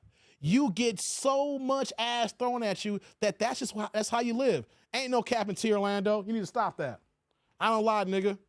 Know what though? I'm timing your ass out because you called me out here on that one. Nope. Let me do this here. T. Orlando, take this 1 minute. There you go, T. Orlando. Hey guys, even if you got wrenches, you will get timed out too. Okay, guys? Even if you got a wrench, you can't get timed out. Okay? T. Orlando's my guy, but you know what though? Don't be calling me no liar, T. Orlando. We ain't gonna do that here, brother. We don't do that. There's no cap in here. All right? No, we ain't gonna do that. We ain't gonna do that here. I still see him on my thing here, right? Y'all can't see the messages. I see him on my screen here. I got them loaded here, right? No, the point I'm saying here is Travis doesn't realize that it may not, even with her checker background, he's not ready for it because he's about to be introduced to a whole new set of life that I was talking about. I was just associated with my guy. We were just hanging out with Derek Lee. We were having a good time on Chicago's, on the Gold Coast. We were having a good time that night, you know? But imagine if that is your life. Imagine that you can just go to the damn grocery store and people are gonna flock to you. Imagine when you go to the bar just that you want to find a spot to chill out at, and then the next a few phone calls happens and a gang of women rushes in. Or imagine that you are out of town and you're playing in Miami and you guys come in town a day early and then they go down on South Beach there and they're kicking it at Live. The women's just gonna be throwing themselves left and right, left and right, left and right. So we're saying all these things to say also, his girl may not even break up with him initially. He could fuck up by getting married too soon, living the NFL lifestyle, and then she breaks up with him and takes half. That's what we're talking about here.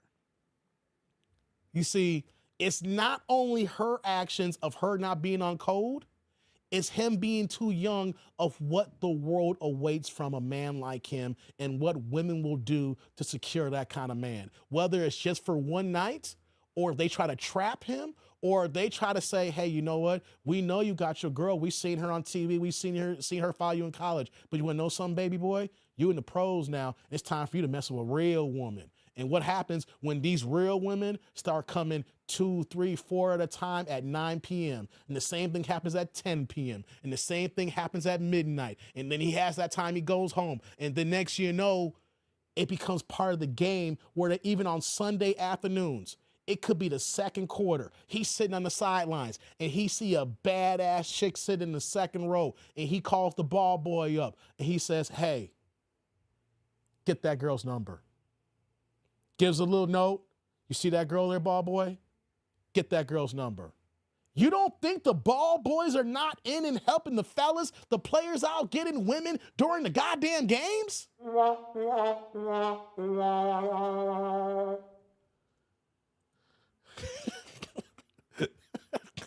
T. Orlando come back pissed off. He come back pissed off. Right. Back like he never left. I gave you a minute, T. Orlando. Think about all the bad things you did in life here. What's going on, Derek? Good to see you, brother. So, there are so many factors, and then we talk about Travis here, and I'm about to end the conversation here to say, we're not hating on Travis. Travis, if anybody on your team sees our videos, sees the live stream of me talking about you, not one time have I hated on you. Not one time that we're talking ill about you. The one thing that we are saying is you are too young. You are moving out of pocket in a place that older men have lived this life.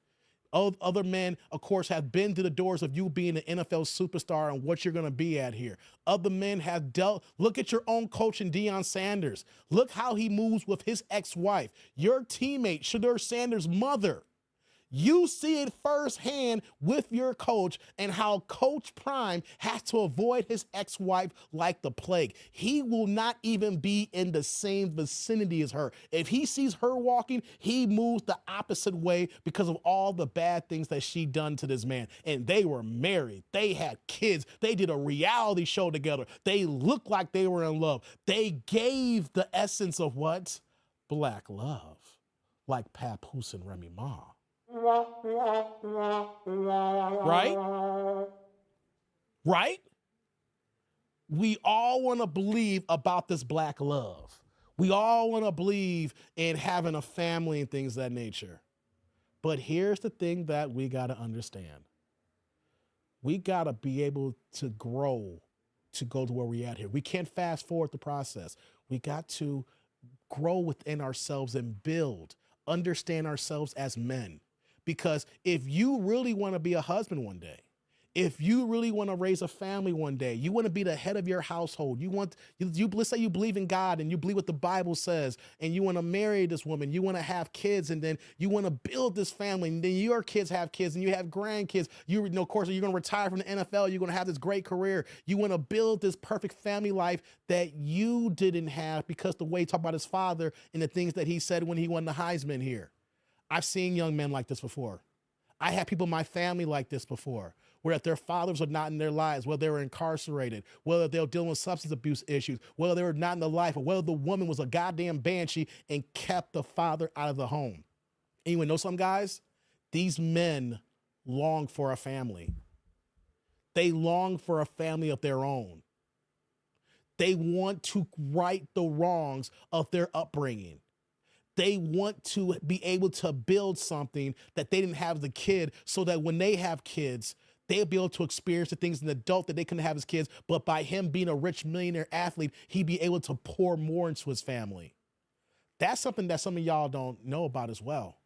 When we see young men like this here who do not have that family life that they've been craving for. So the first piece of ass that shows them some love and maybe just a little bit of respect, even though we see that she don't respect him, because if she respected him, she would not act like this in public. But the first piece of ass, and then once that comes of all the mixed emotions that come inside with being a young person and thinking that you got a family, you're trying to build something here, you can't tell this kid nothing here, because he's now trying to right the wrongs of his past. He wants to do right what his own family couldn't do here. He wants to say, hey, I'm a husband. I'm a family man. I'm a father to whether a boy or girl or a combination of how many kids you have. I want to show them that I'm a good daddy. I want to build this family and be an upstanding member of the community. These are things that a lot of young men who strive for marriage look for, because their family upbringing didn't give that to them.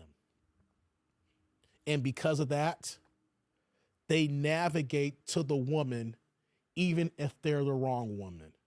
Because at that moment in time, he doesn't have the pair of you to say, hey, this is a recreational woman here. Or we're young here and we're just kicking it right now. We'll see what happens. No, he only can think that he is so deep in here that it's her and her only. And because of that, that's why we worry about him. It's because of that, it's why all these videos coming out. It's because of that, us FBA brothers and sisters see the writing on the wall when a and here's the thing, T. Orlando, she ain't even a black woman. This is a mixed Mexican girl here. We're not even talking about a black woman. We're not talking about a B-dub here. She's not even black. So us standing on code as foundational black American brothers and sisters here, we're seeing a young black man possibly get taken to the cleaners by a non-FBA woman. It's one thing when I made the comparison with Mike Tyson and Robin Givens. Robin Givens was FBA. This is a non-FBA woman here. So not only will she may take half his money, take his money and go to somebody who she really is attracted to. That's why black men get in trouble with the Me Too movement. Be extremely careful out there. Yeah, you right about that. You are so right about that. She better than Dion, wife. We don't know that, T. Orlando. The speculation's out. I don't know if Pilar ever worked at Cheetahs. Hey guys, help me out here. Was Pilar working in the strip clubs? Whether she can say it's a bottle girl or she was taking them tops off and showing that ass for a little piece of cash. And coming to the stage is Sparkle. Come on, you know that. You know the strip club, DJ. All right, guys, we got coming to the main stage. We got Sparkle. In the second stage, we got you know that voice. Come on, you know the DJ. And coming to the third stage, we have Mercedes. Do you want to ride in her Mercedes, guys? Come to the third stage. Come on, guys. Did Pilar ever dance? Or was a bottle girl? You see, we didn't know about. If that was the case, I didn't know about that. But if Pilar was out there, that's on Dion for making a bad decision there too as well, getting married to her. You know what I mean? So we can say that, but hey, she's off to a worse start if that's her background. We say, well, that's her past. Well, we got to remember, what do we talk about in these spaces here? A woman has to keep her past clean. A man's future is more important. A woman's past is more important. If a woman has a clean past, that's what men look for, especially successful, valuable men, especially in this case here.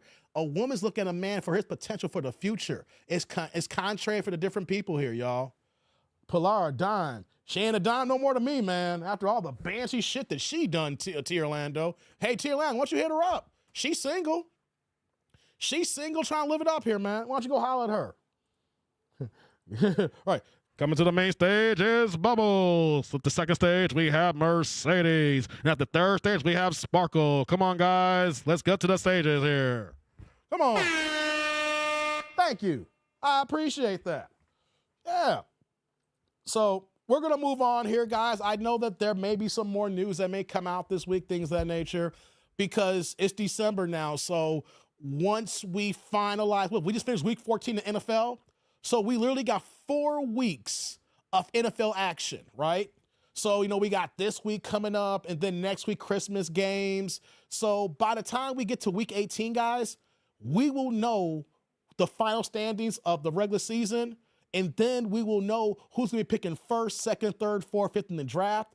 And of course, the way how those teams play out there, the teams who are going to be the quarterback needy teams, let's say of the top 2 teams or whatever, the worst teams who need quarterbacks, they're going to stay put. They're not falling back. This is not a good quarterback draft. Now, there's going to be players who teams are going to talk themselves up, who may have second-round grades, who may creep to the first round because teams are so desperate for quarterbacks that they will try anything to do jumpstart their team. Like at one point, guys, this past year, I had no idea the kid from Michigan, what's his name, the starting quarterback from Michigan last year, he got drafted by Minnesota, right?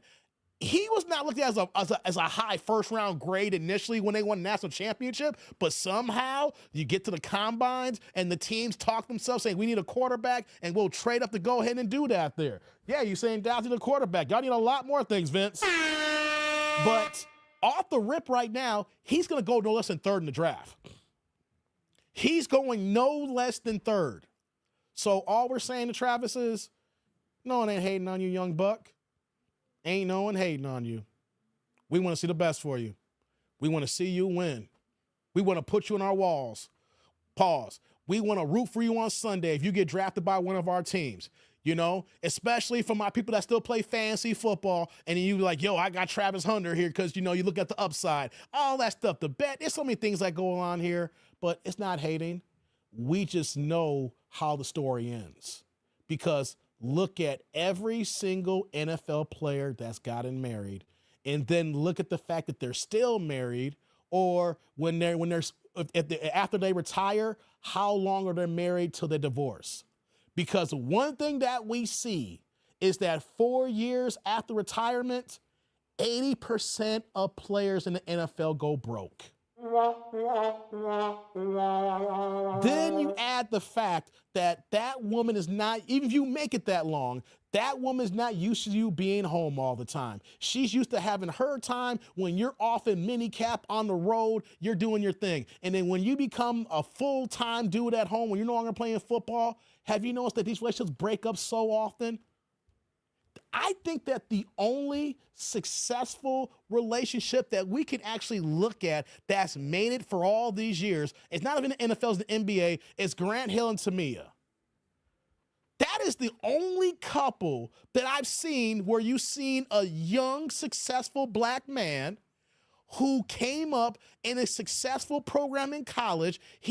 But the difference is, though, he came from a nuclear family. Grant Hill's daddy played in the NFL. He came from money. He saw how the league was, right? And then he married another singer. So it's a little bit different dynamic because Grant Hill at least had that daddy in the home. He had that strong man in the home, and he had his mom in the home too as well, and went to a good program. But even then, when you have that kind of background, how many marriages really work?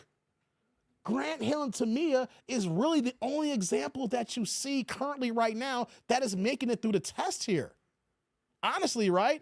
Avery Johnson not a superstar, Pooh man. Avery Johnson wasn't Avery Johnson the CBA? I'm talking about star athletes. Avery Johnson, wasn't he a second-round pick? And wasn't he in the CBA? And it took him years. Didn't he play overseas for a gang of teams before he finally caught on with the Spurs? I'm not talking about a role player who finally got on and then he got out at the end of his career. I'm talking about someone who's been a star since they were kids. Grant Hill was a freshman at Duke when he was starting for the Duke, playing against UNLV and balling out and winning national championships. That's what I'm talking about, guys. Like, you don't see the examples of men getting with women and marrying and staying married after they retire. Guys, look at Tom Brady, for crying out loud. Tom Brady is the GOAT. Giselle got tired of this white ninja, saying, you gotta retire. And he was like, nah, baby, I need one more year being great. She wouldn't let the man be great. And you know what she did? She got knocked up by a goddamn judo. He trains her in judo and mixed martial arts and her personal trainer. LeBron and Savannah, high school sweethearts. But here's the thing, T. Orlando. Does Savannah, at any time that we've seen them since LeBron was a sophomore, have you seen Savannah at all move like Travis Hunter's girlfriend? Savannah knows the assignment. Savannah loves that Negro, and she knows there will never be another LeBron that's going to step up to the plate if her and LeBron break up. She knows that no matter what you can say about LeBron, he is there for his kids, and she understands that I'm his wife and I'm his helpmate here. It's my job to make sure that he stay great for what I got to do in the family dynamic. You've never seen Savannah raise her voice or show any kind of discontent toward LeBron in public. If anything, we've seen her be LeBron's biggest cheerleader no matter the dynamic from the first time we saw her as a sophomore until today right now, guys. Savannah understands the assignment.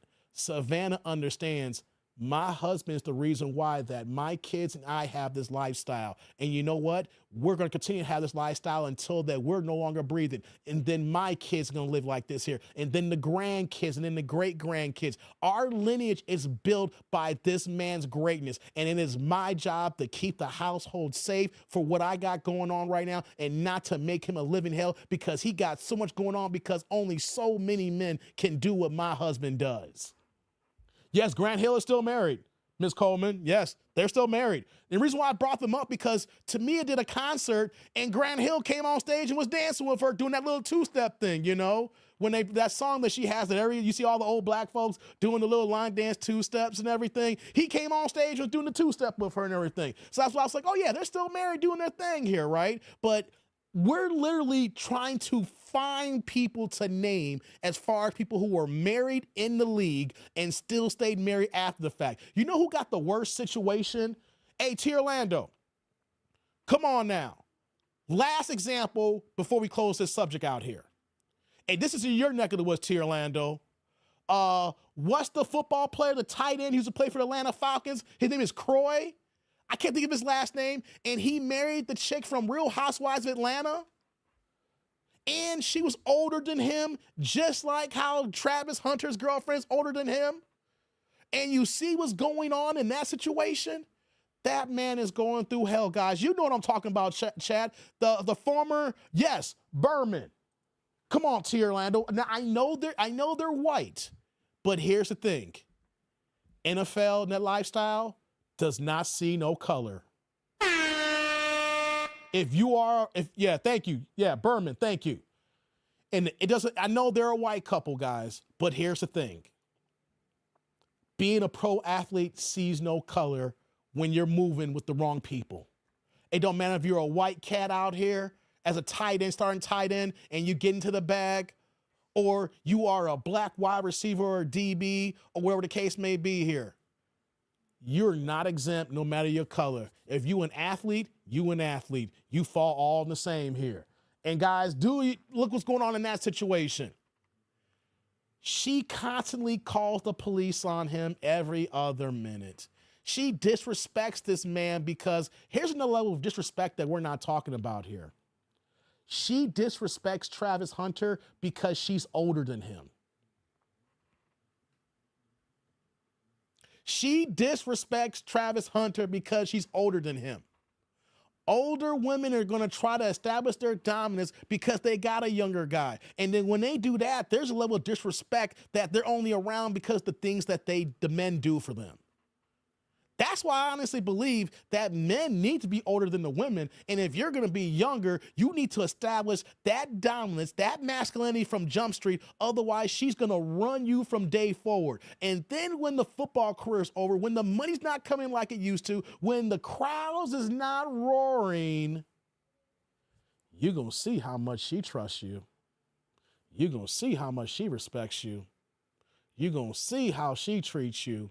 Because when the crowd's gone, when the coaches are no longer, giving you the plays to get ready for Sunday, when people are not asking for your autographs as much, when you stop receiving that last paycheck, watch how she moves then. No matter how much you got saved, no matter how much you got in the bank, there's no more new money coming in. See how they respect you now, T. Orlando. There's a difference when I see young men dealing with older women. If that young man ain't old enough to handle that older woman, she's going to run all over him to try to establish dominance. And then once the game is over, it is really over. Shout out to Pink Book Lessons, yeah. Tom Brady had a bunch of different women. Yeah, he may have. But you know what, though? Gisele's the one who messed up. Because think about it now. Tom Brady wanted to play one more season. Gisele couldn't wait one more season. And check this out now, guys. Tom Brady now is an announcer who's getting like $50 million a year. He ain't even playing football no more. He just commentating the games and getting like, guys, how much is that contract that Fox gave him? They gave him so much money that, Greg Olsen had to go ahead. They had to reassign Greg Olsen. Greg Olsen kept getting promotion after promotion, and he had to fall back because they wanted Tom Brady. Gisele cheating is public info, though. I mean, they all cheat, yeah. But the point is, Gisele couldn't wait one more year. She couldn't wait one more year. And because of that, what did she do? She couldn't get another Tom Brady. She got a goddamn instructor, a weight trainer. Do you see what they get after the fact there? They never get the greatest of all time. They get the greatest in the gym. She had the greatest of all time. And then when they break up, who do you get? You get the best at the gym at 8 p.m. You get the best at the gym at 7 p.m. Come on now. That's what happens. Gisele, yeah, she downgraded big time. And she pregnant now. She pregnant by a lesser than man. All right, that's even crazier. She got knocked up by the lesser than man. So you know what that means, guys? Gisele's got to take care of this man for the rest of her life. Tom's happy. Hey, Gisele, you already got more money than me. Go ahead and take care of this man here, all right? My kids are teenagers anyway right now. We good right now, okay? I'm about to go ahead and get it in. They never see, ladies don't realize that once they get the greatest of all time, they think they can get another greatest of all time. But you got to forget, though, there's only one GOAT. You only go down from there, okay? True story, guys. When Juanita Jordan, well, I should say true story, allegedly, when Juanita finally went through her divorce with Michael Jordan, you know, Michael, the GOAT, the real GOAT, guys. We in Chicago. You see it on Rockin' here. Come on, the real GOAT. The real GOAT. Guys, do you know who Juanita Jordan was dating after her and Michael Jordan broke up? Chat, if y'all still out there right now, you say a banker? Wrong.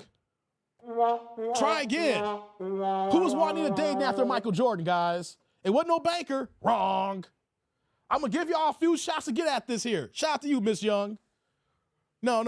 No banker. Can you guess who Juanita was dating after Michael Jordan? Can anybody in the chat give me a guess? Anybody.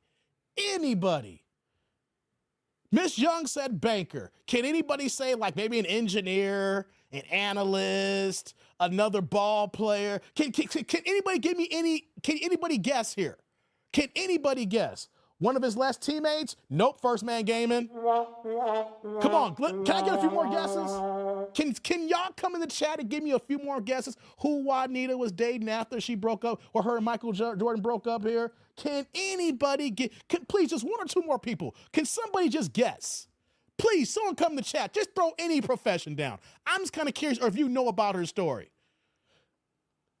Is she just single? No, not just single, but that's a good guess, though. That's a good guess. But no, not just single. Said the driver? No. We're getting warmer, though. We're getting warmer. A Pookie? No, he wasn't a Pookie. Whoa, how about this? Anybody to Michael Jordan's a Pookie. Ain't that the fact, guys? Michael Jordan is worth like $2 billion now, right? He just sold the Charlotte Hornets, you know what I'm saying? He sold a minority share. A stadium worker? We're getting warmer. We're getting warmer. Okay, you said hint. I'm going to give it to you guys. As you guys know, I live in Chicago. And so by me living in Chicago, you do not drive into downtown Chicago for work. You commute into the city because it's hell to drive with the 290 traffic, and it's hell to find parking, let alone park in the parking garages. So I'm riding the train. And the main trains that we have here, we have two main trains. The CTA, you know, that's the actual train line in Chicago. And we have the Metro train lines. You got it, I gave it to you. She was dating a train conductor.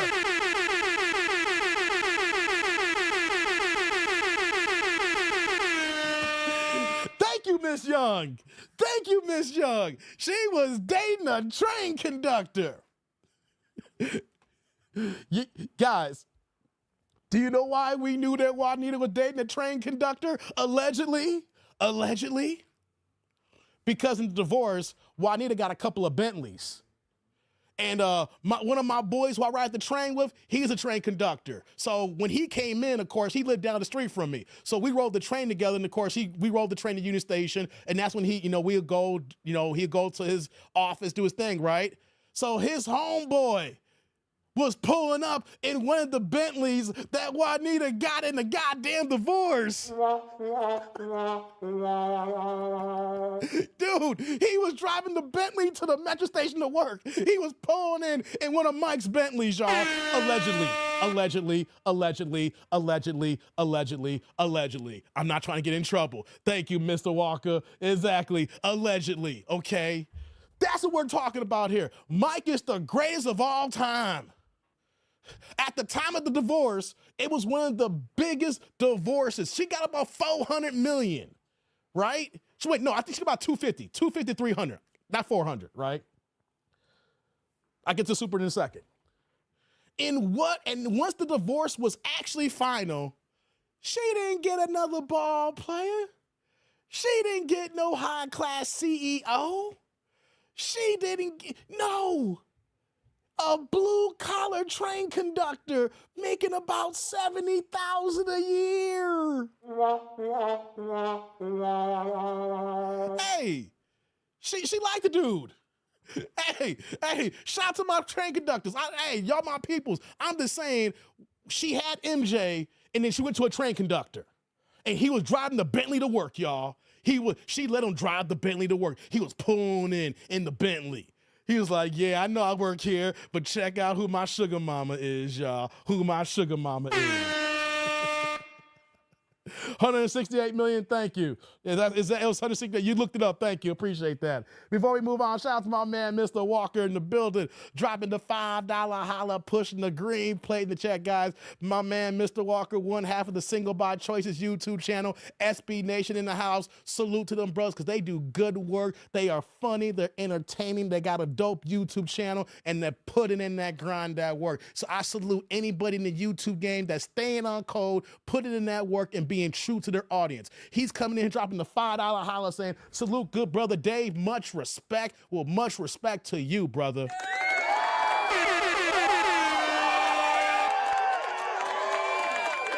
My man, Mr. Walker in the building. Hey, brother, salute. Thank you for the holla. I appreciate you. Thank you. Right back at you with the super. Appreciate you, brother. Said not the red line. No, not the red line, Vince. He was working the Metro line. CTA is the colored lines. Like, when we were talking about Chicago and the train lines, that's the color lines. You got your red line, your blue line, your brown line, your green line, you know. When we talk about lines, that's the CTA. He was Metro. He was a Metro train conductor, okay?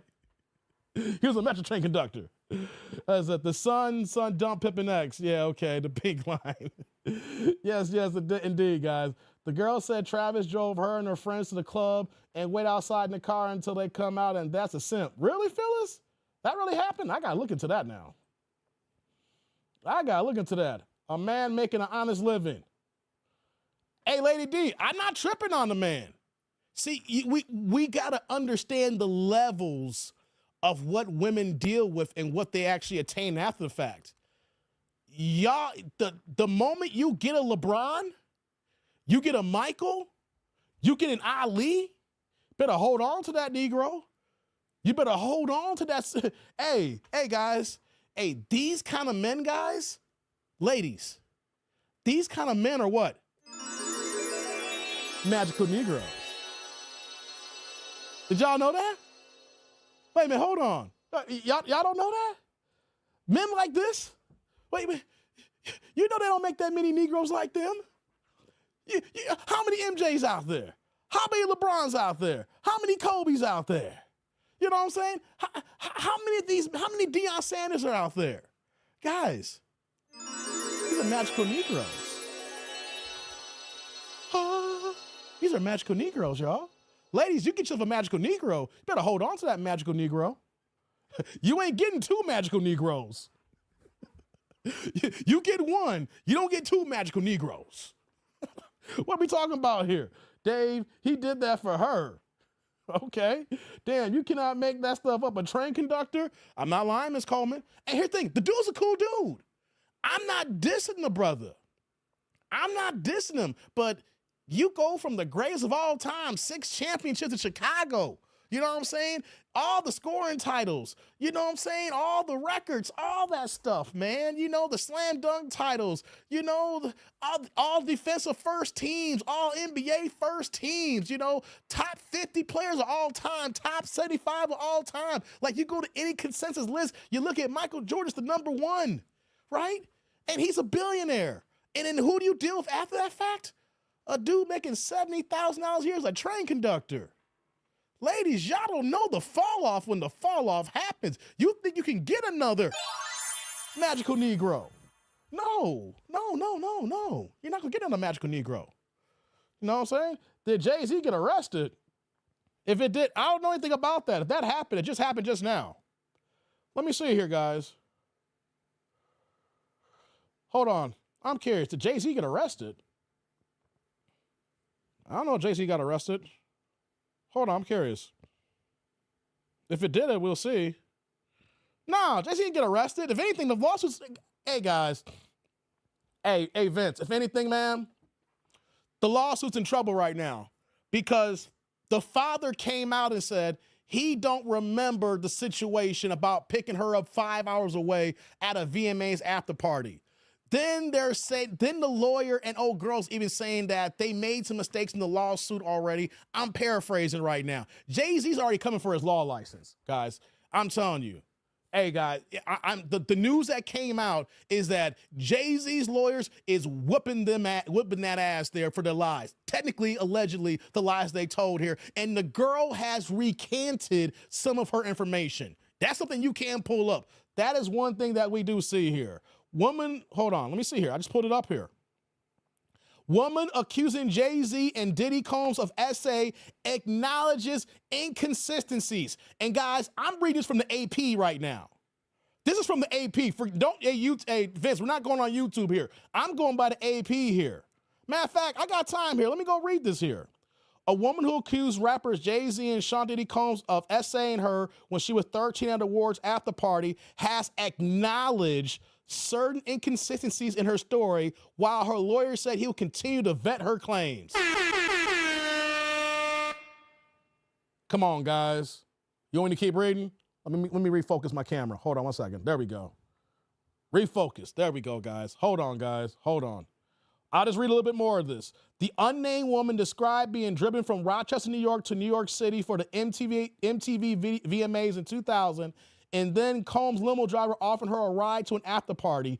NBC News reported on Friday, she claimed she spoke with musicians Benji Madden and his brother at the party, and her father picked her up at the alleged assault. But a representative of the Maddens confirmed to NBC that they were on tour in the Midwest during the VMAs, while her father said he doesn't remember the drive home of more than 5 hours. The woman's friend who reportedly drove her to the awards has since died, NBC reported. No, not you, Dave. No, I know you're talking about me, Vince. I'm just saying what I'm reading here. Guys, the case is that, guys, one thing you can say about me, about when we did this report about Jay-Z, hey, come on, guys. Why are they trying to tear down the black? Have you noticed what we've been talking about lately? It's our top black athletes and entertainers. Whether you agree if they're guilty or innocent, they are innocent until proven guilty, guys. We are all owed our due in court. Whether you believe Diddy did all these crimes here, look at the complaint. The complaint looks more like he's just a freaky mofo who likes dudes. Right? I'm not talking about him whooping Cassie's ass, right? That's not on trial. He's not on trial whooping Cassie's ass. He's on trial for baby oil, okay? Basically.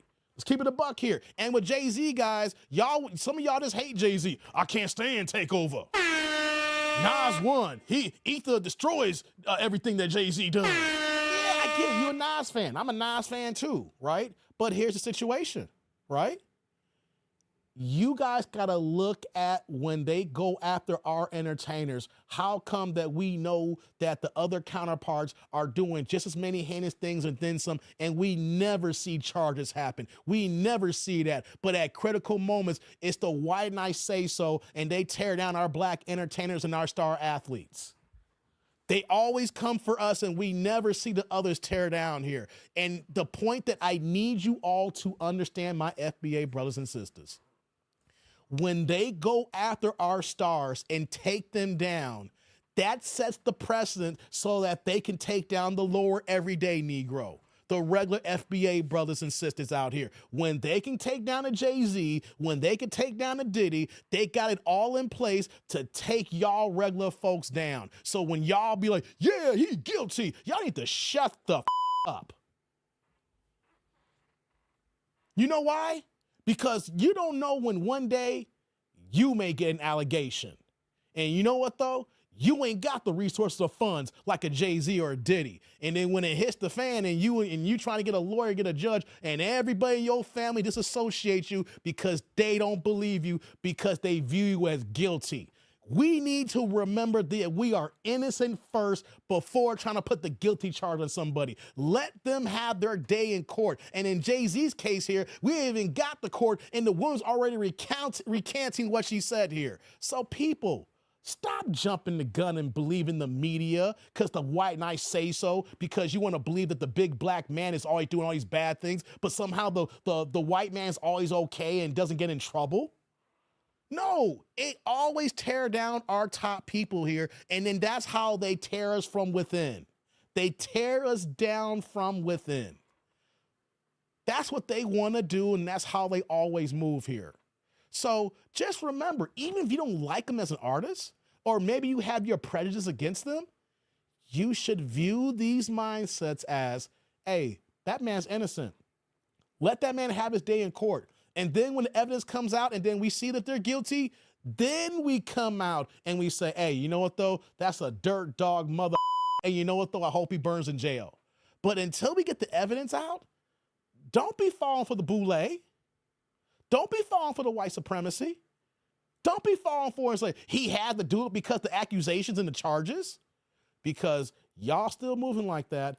And then wait about a couple years from now. And when y'all catch y'all case and y'all ain't got enough money for a lawyer, and see how that feels. Because I know people who caught cases. I've known people personally who had situations of deletion and they didn't do it. Or SA and they didn't do it. And then when it came out that they didn't do it, their lives were already ruined. Because y'all want to believe everything that came out there instead of waiting for everything to play out. That's why I said in my live stream, I don't believe it here. The story sounded funky from Jump Street here. We're going to talk about it, but it sounded funky. And now she's recanting here. So I just want to put it out there, guys. Don't be believing everything what they be saying out here. We do our own homework. We do our own research, and we say, hey, you know what, though? Let that play out in court, baby. Let that play out in court if they do make it to court. You know what I'm saying? Because you know what, though? Wait till y'all average cats catch a case. Some of y'all can't afford a DUI case. Let's keep it a buck here. Some of y'all may catch a case that y'all might be guilty for. Maybe you had one too many drinks and you got pulled over for a DUI, and some of y'all ninjas can't even afford a proper attorney to fight that DUI. But you over here and knowing that you're gonna be guilty, and either you gotta go to jail or figure out a work release program so you don't lose your goddamn job. But y'all quick to demonize someone else out there when you don't know the facts.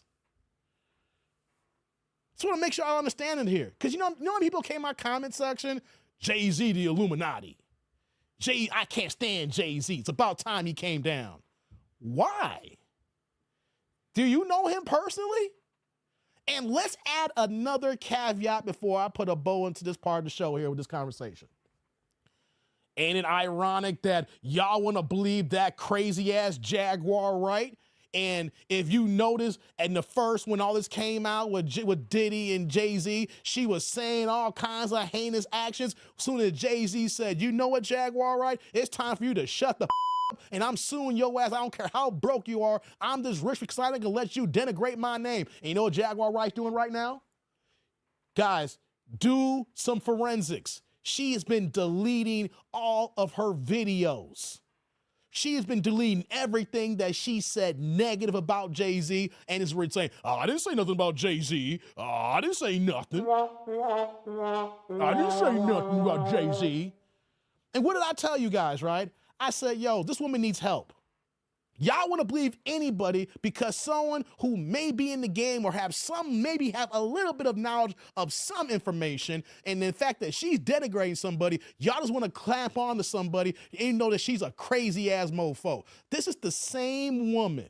I don't care what anybody says. This is not a lie. This is a fact. This is the same woman. Her and her ex-husband had lost their son. She's had a nervous breakdown where that she took her son's ashes and dumped them out in the parking lot and on her ex. Y'all don't believe me? Look that up. You can see I think it's actually on video too.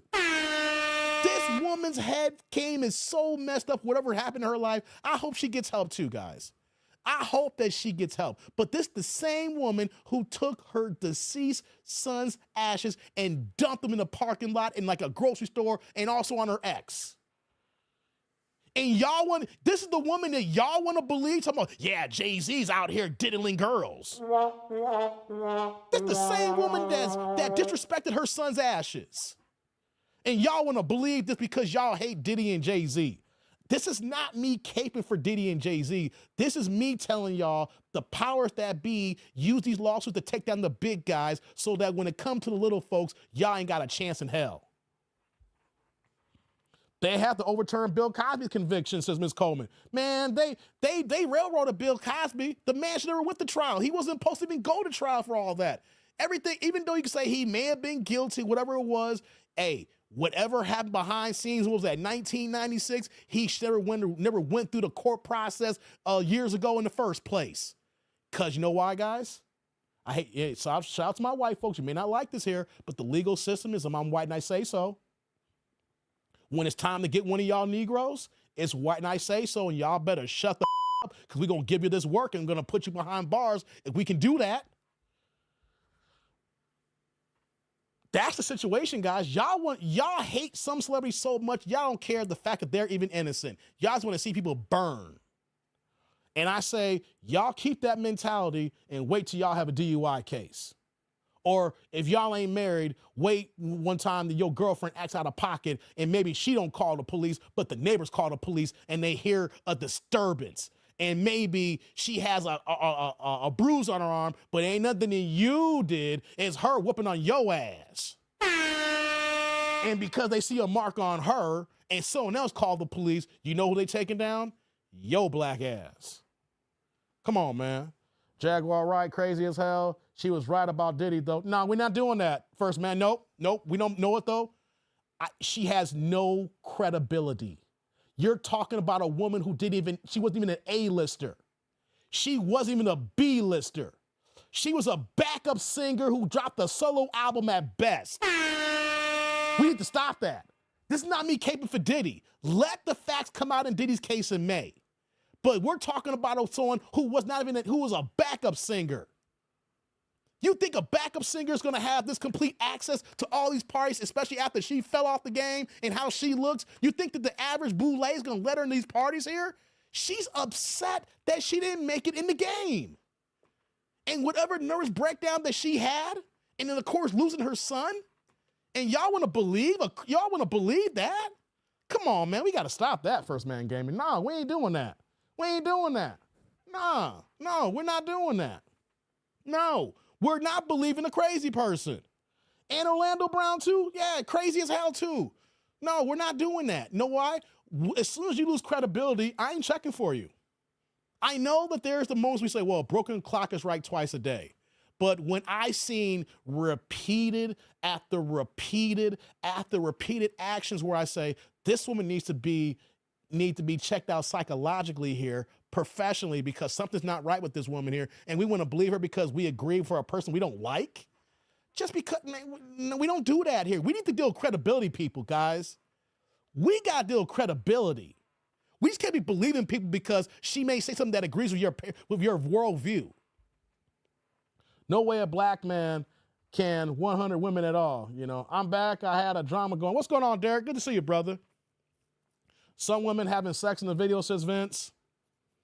You know, but my thing is, no, I'm not going for if you don't have no credibility, no, I'm waiting for the court case to come out. I'm waiting for the facts to come out. Because think about it. What has Jaguar Wright done in her career that you're going to say, yeah, she got everything to lose from this here? I'll wait.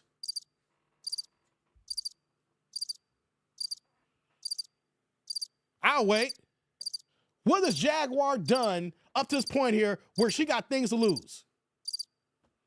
She ain't got nothing to lose.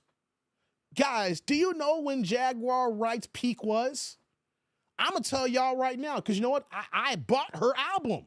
I've seen her perform in concert. I've met her. That's the reason why I can say this stuff here. The Jaguar Wright's peak was 2003 when she dropped her one and only solo album, because she was front and center being the backup singer to the Roots Crew band, and then she was on Jay-Z's MTV Unplugged album. So when you heard the female vocals, when you watched actually on MTV Unplugged, you saw her because she was the main backup singer. So when you hear the #1 vocals on that album, from that Unplugged album in 2002, you heard her voice. She was back up to the Roots Crew for all the years up to 2002. She dropped her album in 2003. The album didn't chart that well. It was a good album. I liked it. She can sing her ass off. I'll give her that. She is a talented woman. I give her that. But in 2003, that's when she peaked, when she dropped her album, and that was it. That album did not go gold, didn't go platinum. Hell, I don't think it even sold 200,000 records. Overall lifetime, I think it may have done like 100,000 total overall. She was not one of those artists. She peaked in 2003, she dropped that album, and she fell off, and now everybody wants to believe her ass 21 years later when she spit nothing but crazy nonsense. Nah, give me someone who's credible, okay? Hey, if Emile LaRue came out and said these things, I believe Emile LaRue. If you don't know who Emile LaRue is, look her up. She's a damn good singer, right? If you don't say, hey, Emile LaRue's coming out talking stuff right now. Oh, word, Emile LaRue? Oh, damn, I'm going to check into that now. But, hey, don't give me no Jaguar Wright, no Orlando Brown. That's the problem with us black folks. We see somebody who tells us something, and we want to rock with it. No, got to have some credibility first.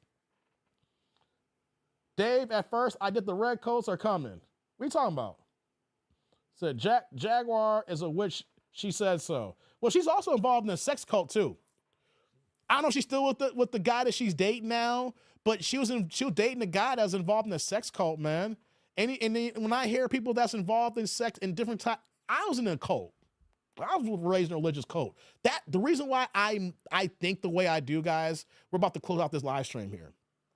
The reason why I go so hard about women or even men, when I hear about Jaguar Wright claims they have, when they're involved in cults, I was raised in a religious cult. I was raised in a cult for years when I was a shorty.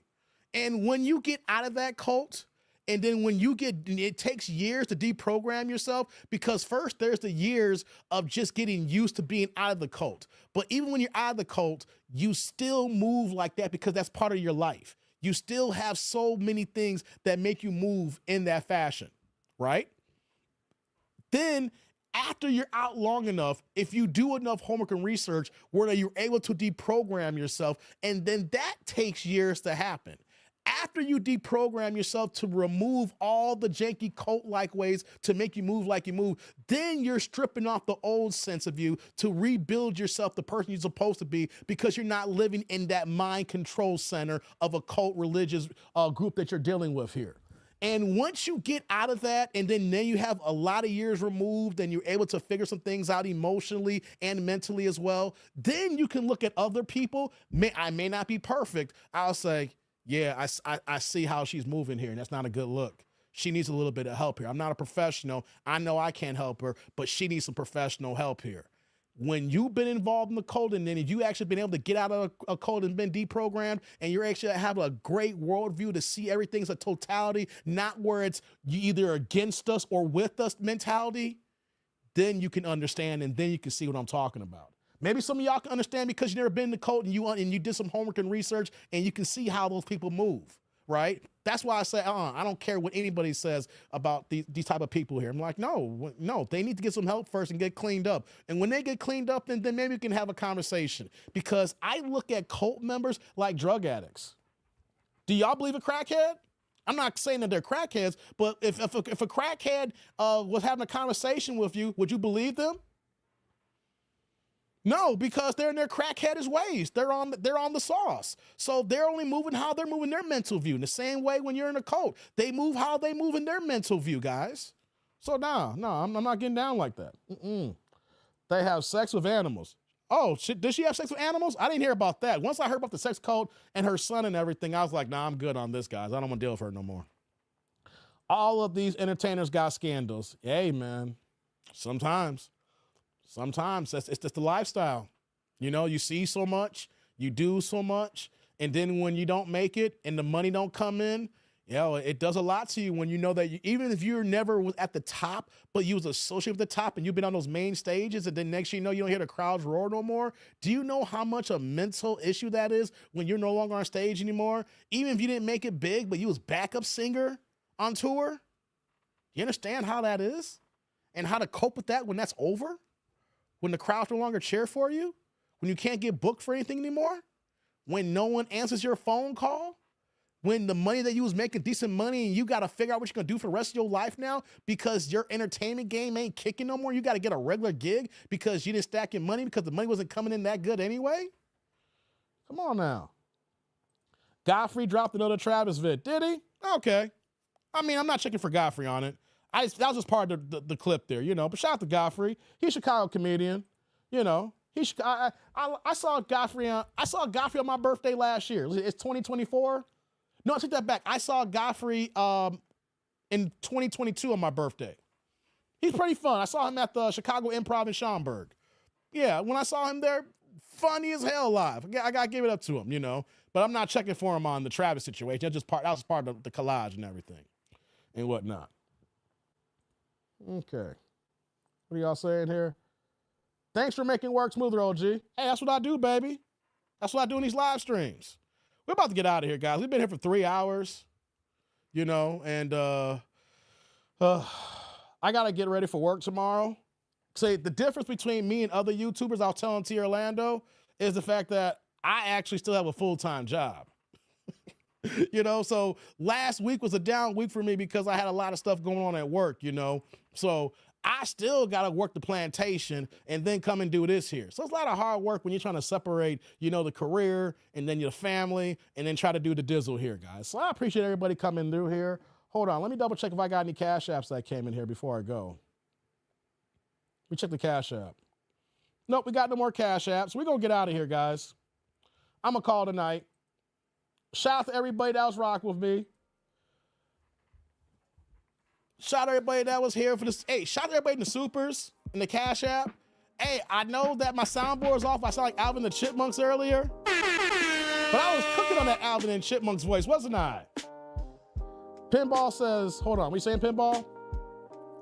We saying here Pinball before I go? Dave, I have a friend who still believes the Duke players are still guilty even though she lied. See what I'm talking about, Pinball?